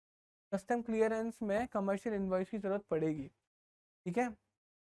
फिर आज सेकंड होता है पैकिंग लिस्ट। पैकिंग लिस्ट में क्या क्या होता है, contains the date of packing, किस डेट पे पैक करा गया, ऑर्डर नंबर क्या है, करस्पॉन्डिंग इनवॉइस नंबर क्या है, बिल ऑफ लेडिंग नंबर क्या है, details of shipping, details of selling, details of goods इन। तो बेसिकली पूरा गुड्स के बारे में डिटेल बता रहा है, ठीक है, कौन खरीद रहा है, कौन बेच रहा है, invoice number, bill of lading, वो सारे डॉक्यूमेंट्स की इंफॉर्मेशन है जिन डॉक्यूमेंट से जाकर इम्पोर्टर को क्या मिलेगा, डिलीवरी मिलेगी, है ना।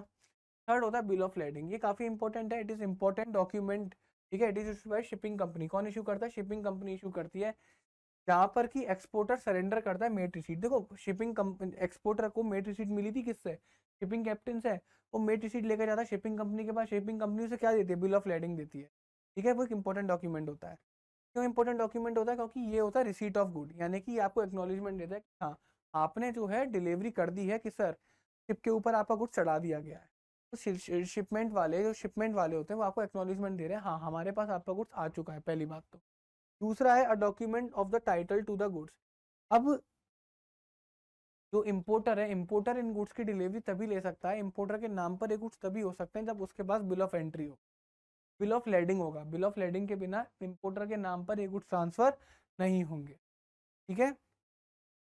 थर्ड होता है कॉन्ट्रैक्ट ऑफ अफ्रेटमेंट, यानी कि कॉन्ट्रैक्ट ऑफ अफ्रेटमेंट यानी कि बिल ऑफ लेडिंग के अंदर ही सब कुछ लिखा होगा है, सारी एग्रीमेंट लिखे होंगे, क्या कि पेमेंट कौन करेगा, एक्सपोर्टर पेमेंट करेगा या इंपोर्टर पेमेंट करेगा, डिलीवरी मिलने के बाद पेमेंट होगा या डिलीवरी मिलने से पहले पेमेंट, कि all the terms and condition related to the payment of freight वो किसके अंदर लिखा होगा, बिल ऑफ लेडिंग के अंदर लिखा होगा। जैसे तो कॉन्ट्रैक्ट ऑफ अफ्रेटमेंट भी बोला जाता है। ये बिल ऑफ लेडिंग का सॉरी स्पेसिमेन है, ओके। फिर आता है एयरवे बिल। तो airway bill is basically is equal to the bill of lading. Bill of lading वो डॉक्यूमेंट जो कि शिपिंग कंपनी यानी कि जब पानी से जाता है गुड्स वो कंपनी इशू करती है। अगर आपका गुड्स एयरलाइन से जा रहा है, ऊपर उड़ के जा रहा है, तो उस केस में एयरवे बिल होता है। तो airway bill is equal to the bill of lading. फिर होता है सर्टिफिकेट ऑफ इंस्पेक्शन, ठीक है। जब इंस्पेक्ट आप करवाते हो अपने गुड्स को तो आपको क्या मिलता है, इंस्पेक्शन सर्टिफिकेट मिलता है, क्लियर है, इंस्पेक्शन सर्टिफिकेट मिलता है। तो ये आपको क्या देता है, ये आपको एक मतलब आश्वासन देता है कि जो आपका कंसाइनमेंट था वो इंस्पेक्ट हो चुका है as per the specification of the quality control and inspection act, यानी कि जैसा quality control and inspection act ने बोला है इंस्पेक्शन करने को, उस कायदे से आपका इंस्पेक्शन हो चुका है। ये है आपका certificate of origin. This certificate is issued by the chamber of commerce. कौन इशू करता है, चैम्बर ऑफ कॉमर्स इशू करती है, या फिर एक्सपोर्ट प्रमोशन काउंसिल, या फिर government department. This document certifies that goods to be exported, जो गुड्स एक्सपोर्ट करे जाएंगे, are originally from the home country only और एक्सपोर्टर कंट्रीज ओनली। मैंने अभी एग्जांपल दिया था, अगर मान के चलो इंडिया से बोला जाएगा, यूरोपियन कंट्री से करंटली इंडिया से बोलती है कि अच्छा आप हमें पेट्रोल बेच रहे हो, आप एक काम करो उस पर सर्टिफिकेट ऑफ ऑरिजिन दो। इंडिया सर्टिफिकेट ऑफ ऑरिजिन दे ही नहीं सकता, क्योंकि इंडिया हालांकि यूरोपियन यूनियन को बेच रहा है बट इंडिया उसको अपने आप बना नहीं रहा। सर्टिफिकेट ऑफ ऑरिजिन उन्हीं गुड्स का बन सकता है जो गुड्स उस पर्टिकुलर कंट्री के अंदर बन रहे हैं, ठीक है। बात आई समझ में। और कौन इशू करता है, चैम्बर ऑफ कॉमर्स इशू करता है, या फिर एक्सपोर्ट प्रमोशन काउंसिल इशू करेगा, या फिर गवर्नमेंट डिपार्टमेंट, ओके। फिर तो होता है हमारा bills of exchange. Bills of exchange क्या होता है देखना, बिल ऑफ एक्सचेंज इंस्ट्रूमेंट, एक इंस्ट्रूमेंट होता है, राइटिंग में इंस्ट्रूमेंट होता है कंटेनिंग एन अनकंडीशनल ऑर्डर।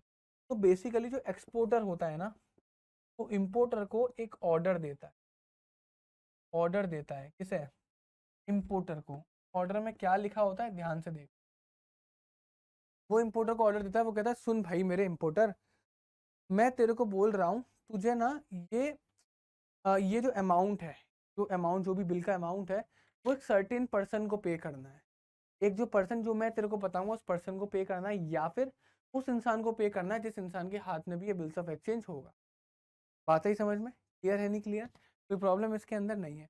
वो बेसिकली ऑर्डर दे रहा है एक्सपोर्टर को, इंपोर्टर को ऑर्डर दे रहा है कि भाई तुझे पेमेंट करना है, इनडायरेक्टली तुझे पेमेंट करना है। मैं बोलूंगा तुझे पेमेंट मिस्टर एक्स को करना है, तुझे मिस्टर एक्स को करना पड़ेगा। मैं बोलूंगा तुझे पेमेंट मेरे को करना है, मेरे को करना है। तो मैं जिस भी पर्सन को पेमेंट करने को बोलूंगा तुझे उसे पेमेंट करना पड़ेगा, या फिर तुझे उसे पेमेंट करना पड़ेगा के हाथ में भी ने भी तेरे को बिल्स ऑफ एक्सचेंज दिया तो उसको पेमेंट कर दिया। तेरे को बैंक ने बिल्स ऑफ एक्सचेंज दिया था ना, तो बैंक को पेमेंट, कोई लोड नहीं है, मैं बैंक से ले। क्लियर है? ओके। ऑक्सिलरी एक्सपोर्ट डॉक्यूमेंट को सपोर्टिंग एक्सपोर्ट डॉक्यूमेंट भी होते हैं, जैसे परफॉर्मा इनवॉइस। तो परफॉर्मा इनवॉइस बेसिकली वो रिप्लाई होता है जो कि एक्सपोर्टर करता है इंक्वायरी का इंपोर्टर की। बात सही समझ में? तो एक्सपोर्ट परफॉर्मा इनवॉइस की वजह से ही तो उसे ऑर्डर मिलता है, इंडेंट मिलता है, तो supporting document. Intimation of inspection, जब भी इंफॉर्मेशन भेजी जाती है कि गुड्स बन के रेडी हो चुका है, इंस्पेक्टर साहब आ जाओ इंस्पेक्शन कर लो, तो वो भी एक डॉक्यूमेंट इंपॉर्टेंट होता है। शिपिंग इंस्ट्रक्शन, शिपिंग कंपनी को इंस्ट्रक्शन दिया जाता है एक्सपोर्टर के थ्रू कि किस तरीके से उन गुड्स को शिप करना है। ठीक है, हमारा गुड्स इस कंडीशन में, इतनी केयर रखना है इसकी, etcetera etcetera. Insurance declaration, this document is prepared by the exporter, exporter he prepare करता है। who wants to take insurance policy, in this document he makes a declaration relating to the insurance policy। तो basically जब वो insurance खरीदने जाता है तो वो जिस डॉक्यूमेंट के बारे में बोलता है मुझे इंश्योरेंस चाहिए, तो उसे क्या बोलेंगे? डिक्लेरेशन। तो होता है शिपिंग ऑर्डर। क्या होता है? Shipping order. The document issued by the shipping company, shipping company issue करती है। It gives confirmation to the exporter about the booking of the space on the board on board the ship. तो basically जब भी order दिया जाता है shipping company को कि भाई मेरे को इतना स्पेस चाहिए, मेरा गुड्स आएगा, तो शिपिंग कंपनी जब उस ऑर्डर को एक्सेप्ट कर लेती है तो उसे बोलते हैं शिपिंग ऑर्डर। ओके। नेक्स्ट होता है मेट रिसीट। मेट रिसीट कौन करता है? कैप्टन, शिप का कैप्टन मेट रिसीट इशू करता है। ठीक है, मेट रिसीट शिप का कैप्टन करता है। जब भी गुड्स को चढ़ा दिया जाएगा ना, लोड कर दिया जाएगा शिप के ऊपर, तो वो मेट रिसीट कौन इशू करेगा? शिप का कैप्टन इशू करेगा। उस मेट रिसीट के अंदर बेटा कंडीशन ऑफ द गुड्स लिखी जाती है।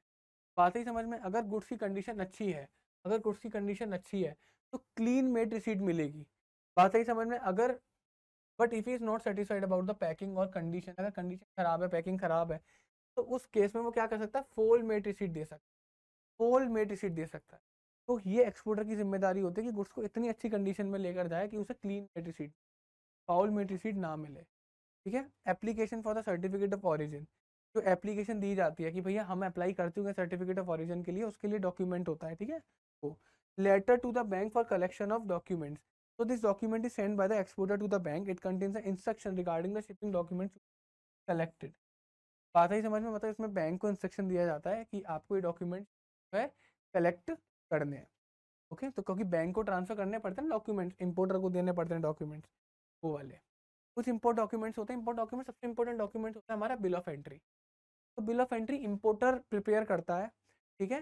जहाँ पे उसे इन्फॉर्मेशन मिल जाती है कि उसका गुड्स आ चुका है, इसके अंदर वो सारी डिटेल लिखता है, नंबर, क्वांटिटी, प्राइस, वेट। उसके बाद इसको क्या होता है? Cross verification. अगर bill of entry home consumption के लिए बनाया गया है, बेसिकली बिल ऑफ एंट्री लेकर गया तो बताया कि भैया इतना टैक्स बन रहा है। अगर वो हैंड टू हैंड टैक्स पे कर देता है और डिलीवरी ले लेता है, तो उस केस में क्या होगा? Bill of entry for the home consumption माना जाएगा। उसने सीधा सीधा पेमेंट करा, उसने डिलीवरी ले ली है, और इस केस में जो उसका कलर होता है ना, वो वाइट होता है। ठीक है। सेकंड होता है bill of entry for warehousing. अगर वो पेमेंट नहीं करता, किसका? कस्टम ड्यूटी का क्लियरेंस, कस्टम क्लियरेंस का पेमेंट नहीं करेगा, तो उस केस में गुड्स को कहाँ भेज दिया जाएगा? बॉन्डेड वेयर हाउस भेज दिया जाएगा। और उस केस में जो बिल ऑफ एंट्री बनेगी वो बनेगी yellow. Okay. X bond bill, यानी कि अब उसका गुड्स जो है बॉन्डेड वेयर हाउस में रखा गया है। अब इंपोर्टर चाहता है कि उसका गुड्स जो है बॉन्डेड वेयर हाउस से निकल कर आ जाए, तो उस केस में जो बिल ऑफ एंट्री बनेगी वो बिल ऑफ एंट्री किस कलर की होगी? ग्रीन कलर की होगी। कुछ इंपॉर्टेंट टर्म यूज होते हैं एक्सटर्नल ट्रेड में, देखो। पहला होता है free on board. Free on board जब यूज होगा तो उसका मतलब क्या माना जाएगा? कि एक्सपोर्टर की लायबिलिटी जो होगी ना, वो गुड्स को शिप तक छोड़ने की होगी। एक्सपोर्टर ने गुड्स को पैक करा, उठाया, शिप तक छोड़ कर गया, तो शिप तक छोड़ने में जितना भी खर्चा हुआ वो एक्सपोर्टर का। अगर उस बीच कुछ नुकसान हो जाता है, वो भी नुकसान किसका? एक्सपोर्ट। एक बार उसने शिप पर गुड्स चढ़ा दिया, अब उसके बाद क्या बोलते हैं, जहाँ से शिप पे गुड्स को लोड करा गया और डेस्टिनेशन कंट्री तक पहुँचने तक सारी रेस्पॉन्सिबिलिटी, सारा खर्चा किसका होगा? इम्पोर्टर का होगा। तो फ्री ऑन बोर्ड का मतलब एक्सपोर्टर का खर्चा खाली शिप तक पहुंचाना है, ठीक है, वहां तक उसका रिस्क होगा, वहीं तक उसका खर्चा होगा। फिर आता है कॉस्ट एंड फ्रेट। देखो कॉस्ट एंड फ्रेट के अंदर ध्यान से सुनना, यहाँ पर जो एक्सपोर्टर का खर्चा होता है और एक्सपोर्टर की जो लायबिलिटी होती है वो कहाँ तक की होती है? डेस्टिनेशन पोर्ट तक पहुंचाने की। अगर इंडिया से गुड्स आ रहा है तो एक्सपोर्टर अपनी फैक्ट्री से लेके जाएगा, इंडिया के पोर्ट तक पहुंचाया, फिर इंडिया के पोर्ट से लेके जर्मनी के पोर्ट तक पहुंचा, तो जर्मनी के पोर्ट तक पहुंचने तक जितना भी बीच में रिस्क होगा, आगे उस बीच में जितना भी रिस्क होगा वो कौन बियर करेगा? एक्सपोर्टर बियर करेगा। जो खर्चा होगा वो भी कौन बियर करेगा? एक्सपोर्टर बियर करेगा। वहां पे एक बार गुड्स पहुंच गया उसके बाद जो भी खर्चा होगा, रिस्क होगा, वो इम्पोर्टर बियर करेगा, ठीक है। कॉस्ट, इंश्योरेंस एंड फ्रेट, तो बेसिकली इसके अंदर एक वर्ड और ऐड हो गया, दैट इज द इंश्योरेंस। तो वो उस खर्चे के अंदर एक और खर्चा ऐड हो गया, मरीन इंश्योरेंस। इंश्योरेंस का खर्चा भी कौन देगा यहाँ पर? इस केस में इम्पोर्टर देगा, ठीक है। तो 3 टर्म यूज होते हैं। एक तो होता है फ्री ऑन बोर्ड, एफओबी। तो इसमें जो एक्सपोर्टर का खर्चा जो होगा वो कहाँ तक का होता है? खाली शिप तक पहुंचाने का हो। उसके बाद पूरा शिप का रास्ता, फिर आगे का उस तक पहुंचने का पूरा भी खर्चा सारा इम्पोर्टर का, रिस्क भी इम्पोर्टर का। कॉस्ट एंड फ्रेट के केस में खर्चा कहाँ तक का होता है? डेस्टिनेशन कंट्री के पोर्ट तक पहुंचने का जितना भी खर्चा होगा, रिस्क होगा, वो कौन उठाएगा? एक्सपोर्टर उठाएगा। तीसरा क्या है? Cost, insurance and freight. तो डेस्टिनेशन पोर्ट तक पहुंचने का खर्चा तो एक्सपोर्टर उठा ही रहा है, साथ में जो इंश्योरेंस होगा उसका भी खर्चा कौन उठाएगा? एक्सपोर्ट। क्लियर है? लास्ट आता है हमारा इस चैप्टर का WTO, World Trade Organisation. World Trade Organisation last इस चैप्टर का टॉपिक है। देखो ध्यान से, the World Trade Organisation is the only global international which deals with the rules and regulation of the trade between the different nations. It was established in, देखो World Trade Organisation एक global international organisation, global organisation है जो कि किस में deal करती है? जो कि किस में डील करती है? रूल्स एंड रेगुलेशंस बनाती है। जब दो कंट्री के बीच में ट्रेड होता है ना, तो क्या रूल्स एंड रेगुलेशंस होने चाहिए? वो रूल्स एंड रेगुलेशंस कौन बनाएगा? वर्ल्ड ट्रेड ऑर्गेनाइजेशन बने। क्यों करती है? ताकि सिमिलरिटी आ सके, यूनिफॉर्मिटी आ सके दो कंट्री के बीच में। बात ही समझ में, उसका जो ट्रेडिंग का प्रोसेस है वो बड़ा स्मूथली चल सके, ठीक है, किसी कंट्री की मनमानी न चल सके। वो कंट्री एक पर्टिकुलर बॉडी का रूल फॉलो कर रहे हैं। 1 जनवरी 1995 में आया था। इसका नेचर क्या होता है? WTO डील करता है किससे? Trade between the Nations at a global level. जब भी ग्लोबल लेवल पर नेशंस के बीच में ट्रेडिंग होगी तो WTO उन ट्रेड्स को उन ट्रेड से डील करेगा।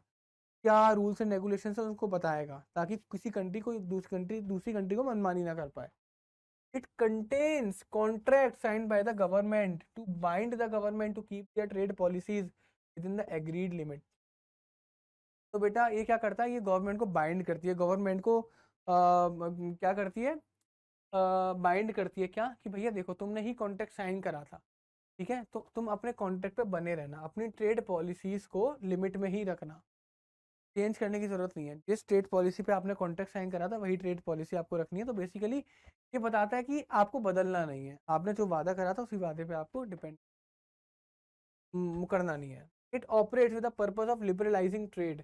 इसका पर्पस क्या होता है? कि ट्रेड को लिबरलाइज कर दो। ऐसा नहीं है कि कोई गुड्स किसी कंट्री में बन रहा है तो वो गुड्स उसी कंट्री को बनना है, या फिर वो कंट्री अपनी मनपसंद की कंट्री को गुड्स पहुंचाएगी। इसका एम ये होता है कि अगर आप कुछ भी सामान बना रहे हो तो आप पूरी दुनिया को दो ना, वो सामान फ्री फ्लो करो उस सामान का। ऐसा नहीं है कि नहीं हम इसे नहीं देंगे, हम यहाँ से नहीं खरीदेंगे। इसका इसका टारगेट ये होता है सबको दो, जिन कंट्री के पास रिसोर्सेज नहीं है उनको भी दो, ताकि उनका भी स्टैंडर्ड ऑफ लिविंग बढ़ सके, इस पूरी ग्लोब का एक क्या हो, इस पूरे ग्लोब का भला हो सके। WTO सेटल करता है डिस्प्यूट को सब न्यूट्रल प्रोसीजर। जैसे दो कंट्री के बीच में कुछ हो गया ट्रेड रिलेशंस को लेकर, उनको क्या करेगा? सेटल करेगा। अरे अरे लड़ाई झगड़े बंद कर, हाँ भाई क्या दिक्कत? अरे यार ये थोड़ा ना होता यार, तो क्या ऐसे लड़ाई कर रहे हो? तो लड़ाई को सेटल करवाता है ताकि इंटरनेशनल रिलेशन अच्छा बने रह सके, वॉर की प्रोबेबिलिटी कम हो। जब ट्रेड रिलेशन अच्छे होंगे तो दोनों कंट्री की GDP पे पॉजिटिव इम्पैक्ट पड़े। तो its main function is to ensure, वो एंश्योर करना है that trade flows as smoothly and freely as possible. कि ट्रेड जो है वो स्मूथली फ्लो कर सके, ठीक है, बिना किसी परेशानी के, कोई प्रॉब्लम ना है ट्रेड को फ्लो करना। ओके, इसके ऑब्जेक्टिव्स क्या होते हैं? ये प्रमोट करता है इंटरनेशनल पीस। देखो ध्यान से सुनना, जब दो कंट्री के बीच में शांति है तो उनका ट्रेड रिलेशन बढ़िया होंगे। अब दो कंट्री के बीच में थोड़ी टकराव चल रही है। अगर मेरे से बोलो कि रशिया यूक्रेन के बीच में लड़ाई चल रही है और बोला जाए कि रशिया यूक्रेन इंपोर्ट एक्सपोर्ट कर लो, जरा आपस में कर लेंगे? नहीं करेंगे। अब इस समय पैलेस्तीन और इसराइल से बोला जाए इंपोर्ट एक्सपोर्ट कर लो, वो भी नहीं करेंगे। बड़ा सिस्टम खराब चल रहा है अभी ना, बात ही समझ में नहीं आई। तो इसका मुद्दा क्या होता है भैया? पीस मेंटेन करो, क्योंकि जितना ज़्यादा पीस रहेगी उतना ज़्यादा बेटर हमारे ट्रेड रिलेशंस रहेंगे। ये सेटल करवाता है डिस्प्यूट्स को, लड़ाई झगड़े कम करवाता है मेंबर नेशन में, कि ठीक है कोई प्रॉब्लम नहीं है, हम लोग मिलकर एक एक क्या बोलते हैं, न्यूट्रल प्रोसीजर के ऊपर आते हैं ताकि दोनों का भला हो सके। ठीक है, makes international trade very smooth by framing common rules and regulation. से मैंने बताया अभी, क्योंकि जब एक कॉमन रूल्स एंड रेगुलेशन होता है ना, सारी कंट्री फिर उन रूल्स एंड रेगुलेशन को फॉलो करेगी, कंफ्यूजन का चांस ही नहीं होगा। ऐसा भी नहीं होगा कि एक कंट्री की ज़्यादा मनमानी है, एक कंट्री क्योंकि कमज़ोर है उसकी कोई सुन ही नहीं रहा, ऐसा भी नहीं होगा। ठीक है, हेल्प्स इन इकोनॉमिक ग्रोथ, ये इकोनॉमिक ग्रोथ में हेल्प करता है डेवलपिंग कंट्रीज की, by giving them preferential treatment, उन्हें प्रेफरेंशियल ट्रीटमेंट देता है। बात ही समझ में नहीं, डेवलपिंग कंट्रीज है उनको बोलता है कि भाई इनकी हेल्प करो, इनको इनको इनको ज़्यादा गुड्स पहुंचाओ, इनके लिए जो ट्रेड प्रोसीजर है वो आसान करो। बात करता है डेवलप कंट्री से, जो आप बना रहे हो उनको सस्ते में दो, ठीक है, इनको भी हेल्प मिल सके। Free trade helps in providing quality products and improving standard of living of people. तब होगा अगर WTO ये बोलेगा कि भाई हमारा मेन ऑब्जेक्टिव ये है कि हर कंट्री जो भी बना रही है वो सारी कंट्रीज तक पहुंचाए, तो इसका अल्टीमेटली क्या होगा कि पूरे दुनिया का स्टैंडर्ड ऑफ लिविंग अच्छा होगा। ऐसा नहीं कि मान के चलो इंडिया कुछ बना रहा है, जैसे इंडिया ने वैक्सीन्स बनाई, इंडिया ने बहुत बड़ी अच्छी बात करी, इंडिया ने वैक्सीन सारी कंट्रीज को दी, जिस भी कंट्रीज को वैक्सीन की इंडिया ने दी, इनफैक्ट टर्की तक को दी। टर्की इंडिया का रिलेशन बहुत खराब था, टर्की में भूकंप आया, इंडिया ने काफ़ी मदद पहुंचाई टर्की को, तो वो चीज़ ने इंडिया ने साइड रखी, इंडिया ने अपनी इंसानियत दिखाई, इंडिया दिखाया what what what is the culture of India, India ने ये चीज़ रिप्रेजेंट करी, शो करा, बोलने से नहीं। इंडिया ने ये नहीं बोला कि हम तुम्हारी मदद करेंगे, ये करेंगे, नहीं, इंडिया ने करके दिखाया। जिस टाइम पे पूरी दुनिया कोविड से परेशान थी, उस टाइम पे इंडिया अपने लिए वैक्सीन कोई नहीं बना पा रहा था, इंडिया ने अपने देश में डेली करोड़ों वैक्सीन तो लगाई लगाई, साथ में पूरी दुनिया को वैक्सीन पहुंचाई, इसके लिए। और डेवलपिंग कंट्रीज को सबसे पहले पहुंचाई, जो कंट्री थोड़ी बैकवर्ड एरियाज में आती थी उनको सबसे पहले पहुंचाई कि तुम्हें बहुत ज़रूरत है, अगर तुम्हारी कंट्रीज में कोरोना फैल गया तुम नहीं बच पाओगे। ये देखते हुए उनको पहले उन्होंने क्या पहुंचाई, दवाई पहुंचाई, जबकि इंडिया खुद एक डेवलप कंट्री अभी नहीं है, डेवलपिंग में ही आता है। ये बात भी इतनी मदद करी यार, बड़ी बड़ी कंट्रीज की मदद करी, इंडिया की वैक्सीन काफ़ी ज़्यादा इफेक्टिव रही, काफ़ी इफेक्टिव, और इंडिया में करोड़ों वैक्सीनेशन करवाए उसने free of cost, that is a great thing. Okay, तो उससे क्या होगा, standard and improving standard of living improve होगा लोग। तो आप कुछ भी बना तो डेवलपिंग कंट्रीज का भी ध्यान रखो, हमें पता है उनके पास रिसोर्सेज नहीं है, जाओ उनको भी हेल्प करो उनकी, ऐसा नहीं है नहीं नहीं हम वो हमारा उससे अच्छी नहीं जमती हम उसे नहीं देंगे, ऐसा नहीं, WTO ऐसा बोलता है। ओके, तो बच्चों आई होप आप लोगों को ये चैप्टर मज़ेदार लगा होगा। मैं एक बार बता दूं, थोड़ा सा क्रैम आपको करना पड़ेगा, रटना इसमें ज़्यादा पड़ेगा, प्रॉब्लमेटिक है थोड़ा रटने में, बट कुछ नहीं कर सकते, रटना पड़ेगा। प्रोसीजर्स के लिए मैं एक ही बात बोलूँगा, प्रोसीजर जैसे एक्सपोर्ट प्रोसीजर में 17 पॉइंट्स थे, तो आपको 17 पॉइंट एज इट इज़ उसी फ्लो में याद करने, ऊपर नीचे मत करना, गलत हो जाएगा। सेम इम्पोर्ट में याद करने, अगर आपने एक्सपोर्ट को अच्छे से याद कर लिया तो आपको इम्पोर्ट में इतनी प्रॉब्लम नहीं होगी, ना ही आपको इम्पोर्टेंट जो आपके डॉक्यूमेंट्स थे इम्पोर्ट एक्सपोर्ट के उनमें प्रॉब्लम होने वाली। तो आप एक्सपोर्ट को बहुत अच्छे से ग्रिप कर लीजिएगा, इम्पोर्ट पे भी आप काबू कर लोगे और इम्पोर्टेंट डॉक्यूमेंट्स पे भी आप काबू कर लोगे। ये मेरा चैप्टर को लेके सजेशन है, रटना थोड़ा पड़ेगा, क्रैमिंग करनी पड़ेगी, बार बार रिवाइज करोगे हो जाएगा, थोड़ा सा मेहनत करना पड़ेगा कंपैरेटिवली बाकी सारे चैप्टर। तो स्टूडेंट्स यहाँ पर हमारा ये वन शॉट खत्म होता है, आई होप आपको ये वन शॉट बहुत अच्छा लगा होगा। तो अगर आपको ये वन शॉट अच्छा लगा तो हमारी इस वीडियो को लाइक ज़रूर करिएगा, ठीक है, और आप लोग कैसा लगा ये वन शॉट कमेंट में ज़रूर बताइएगा, ठीक है। और बच्चों तब तक के लिए goodbye everyone, take care, मिलते हैं फिर ऐसे अमेजिंग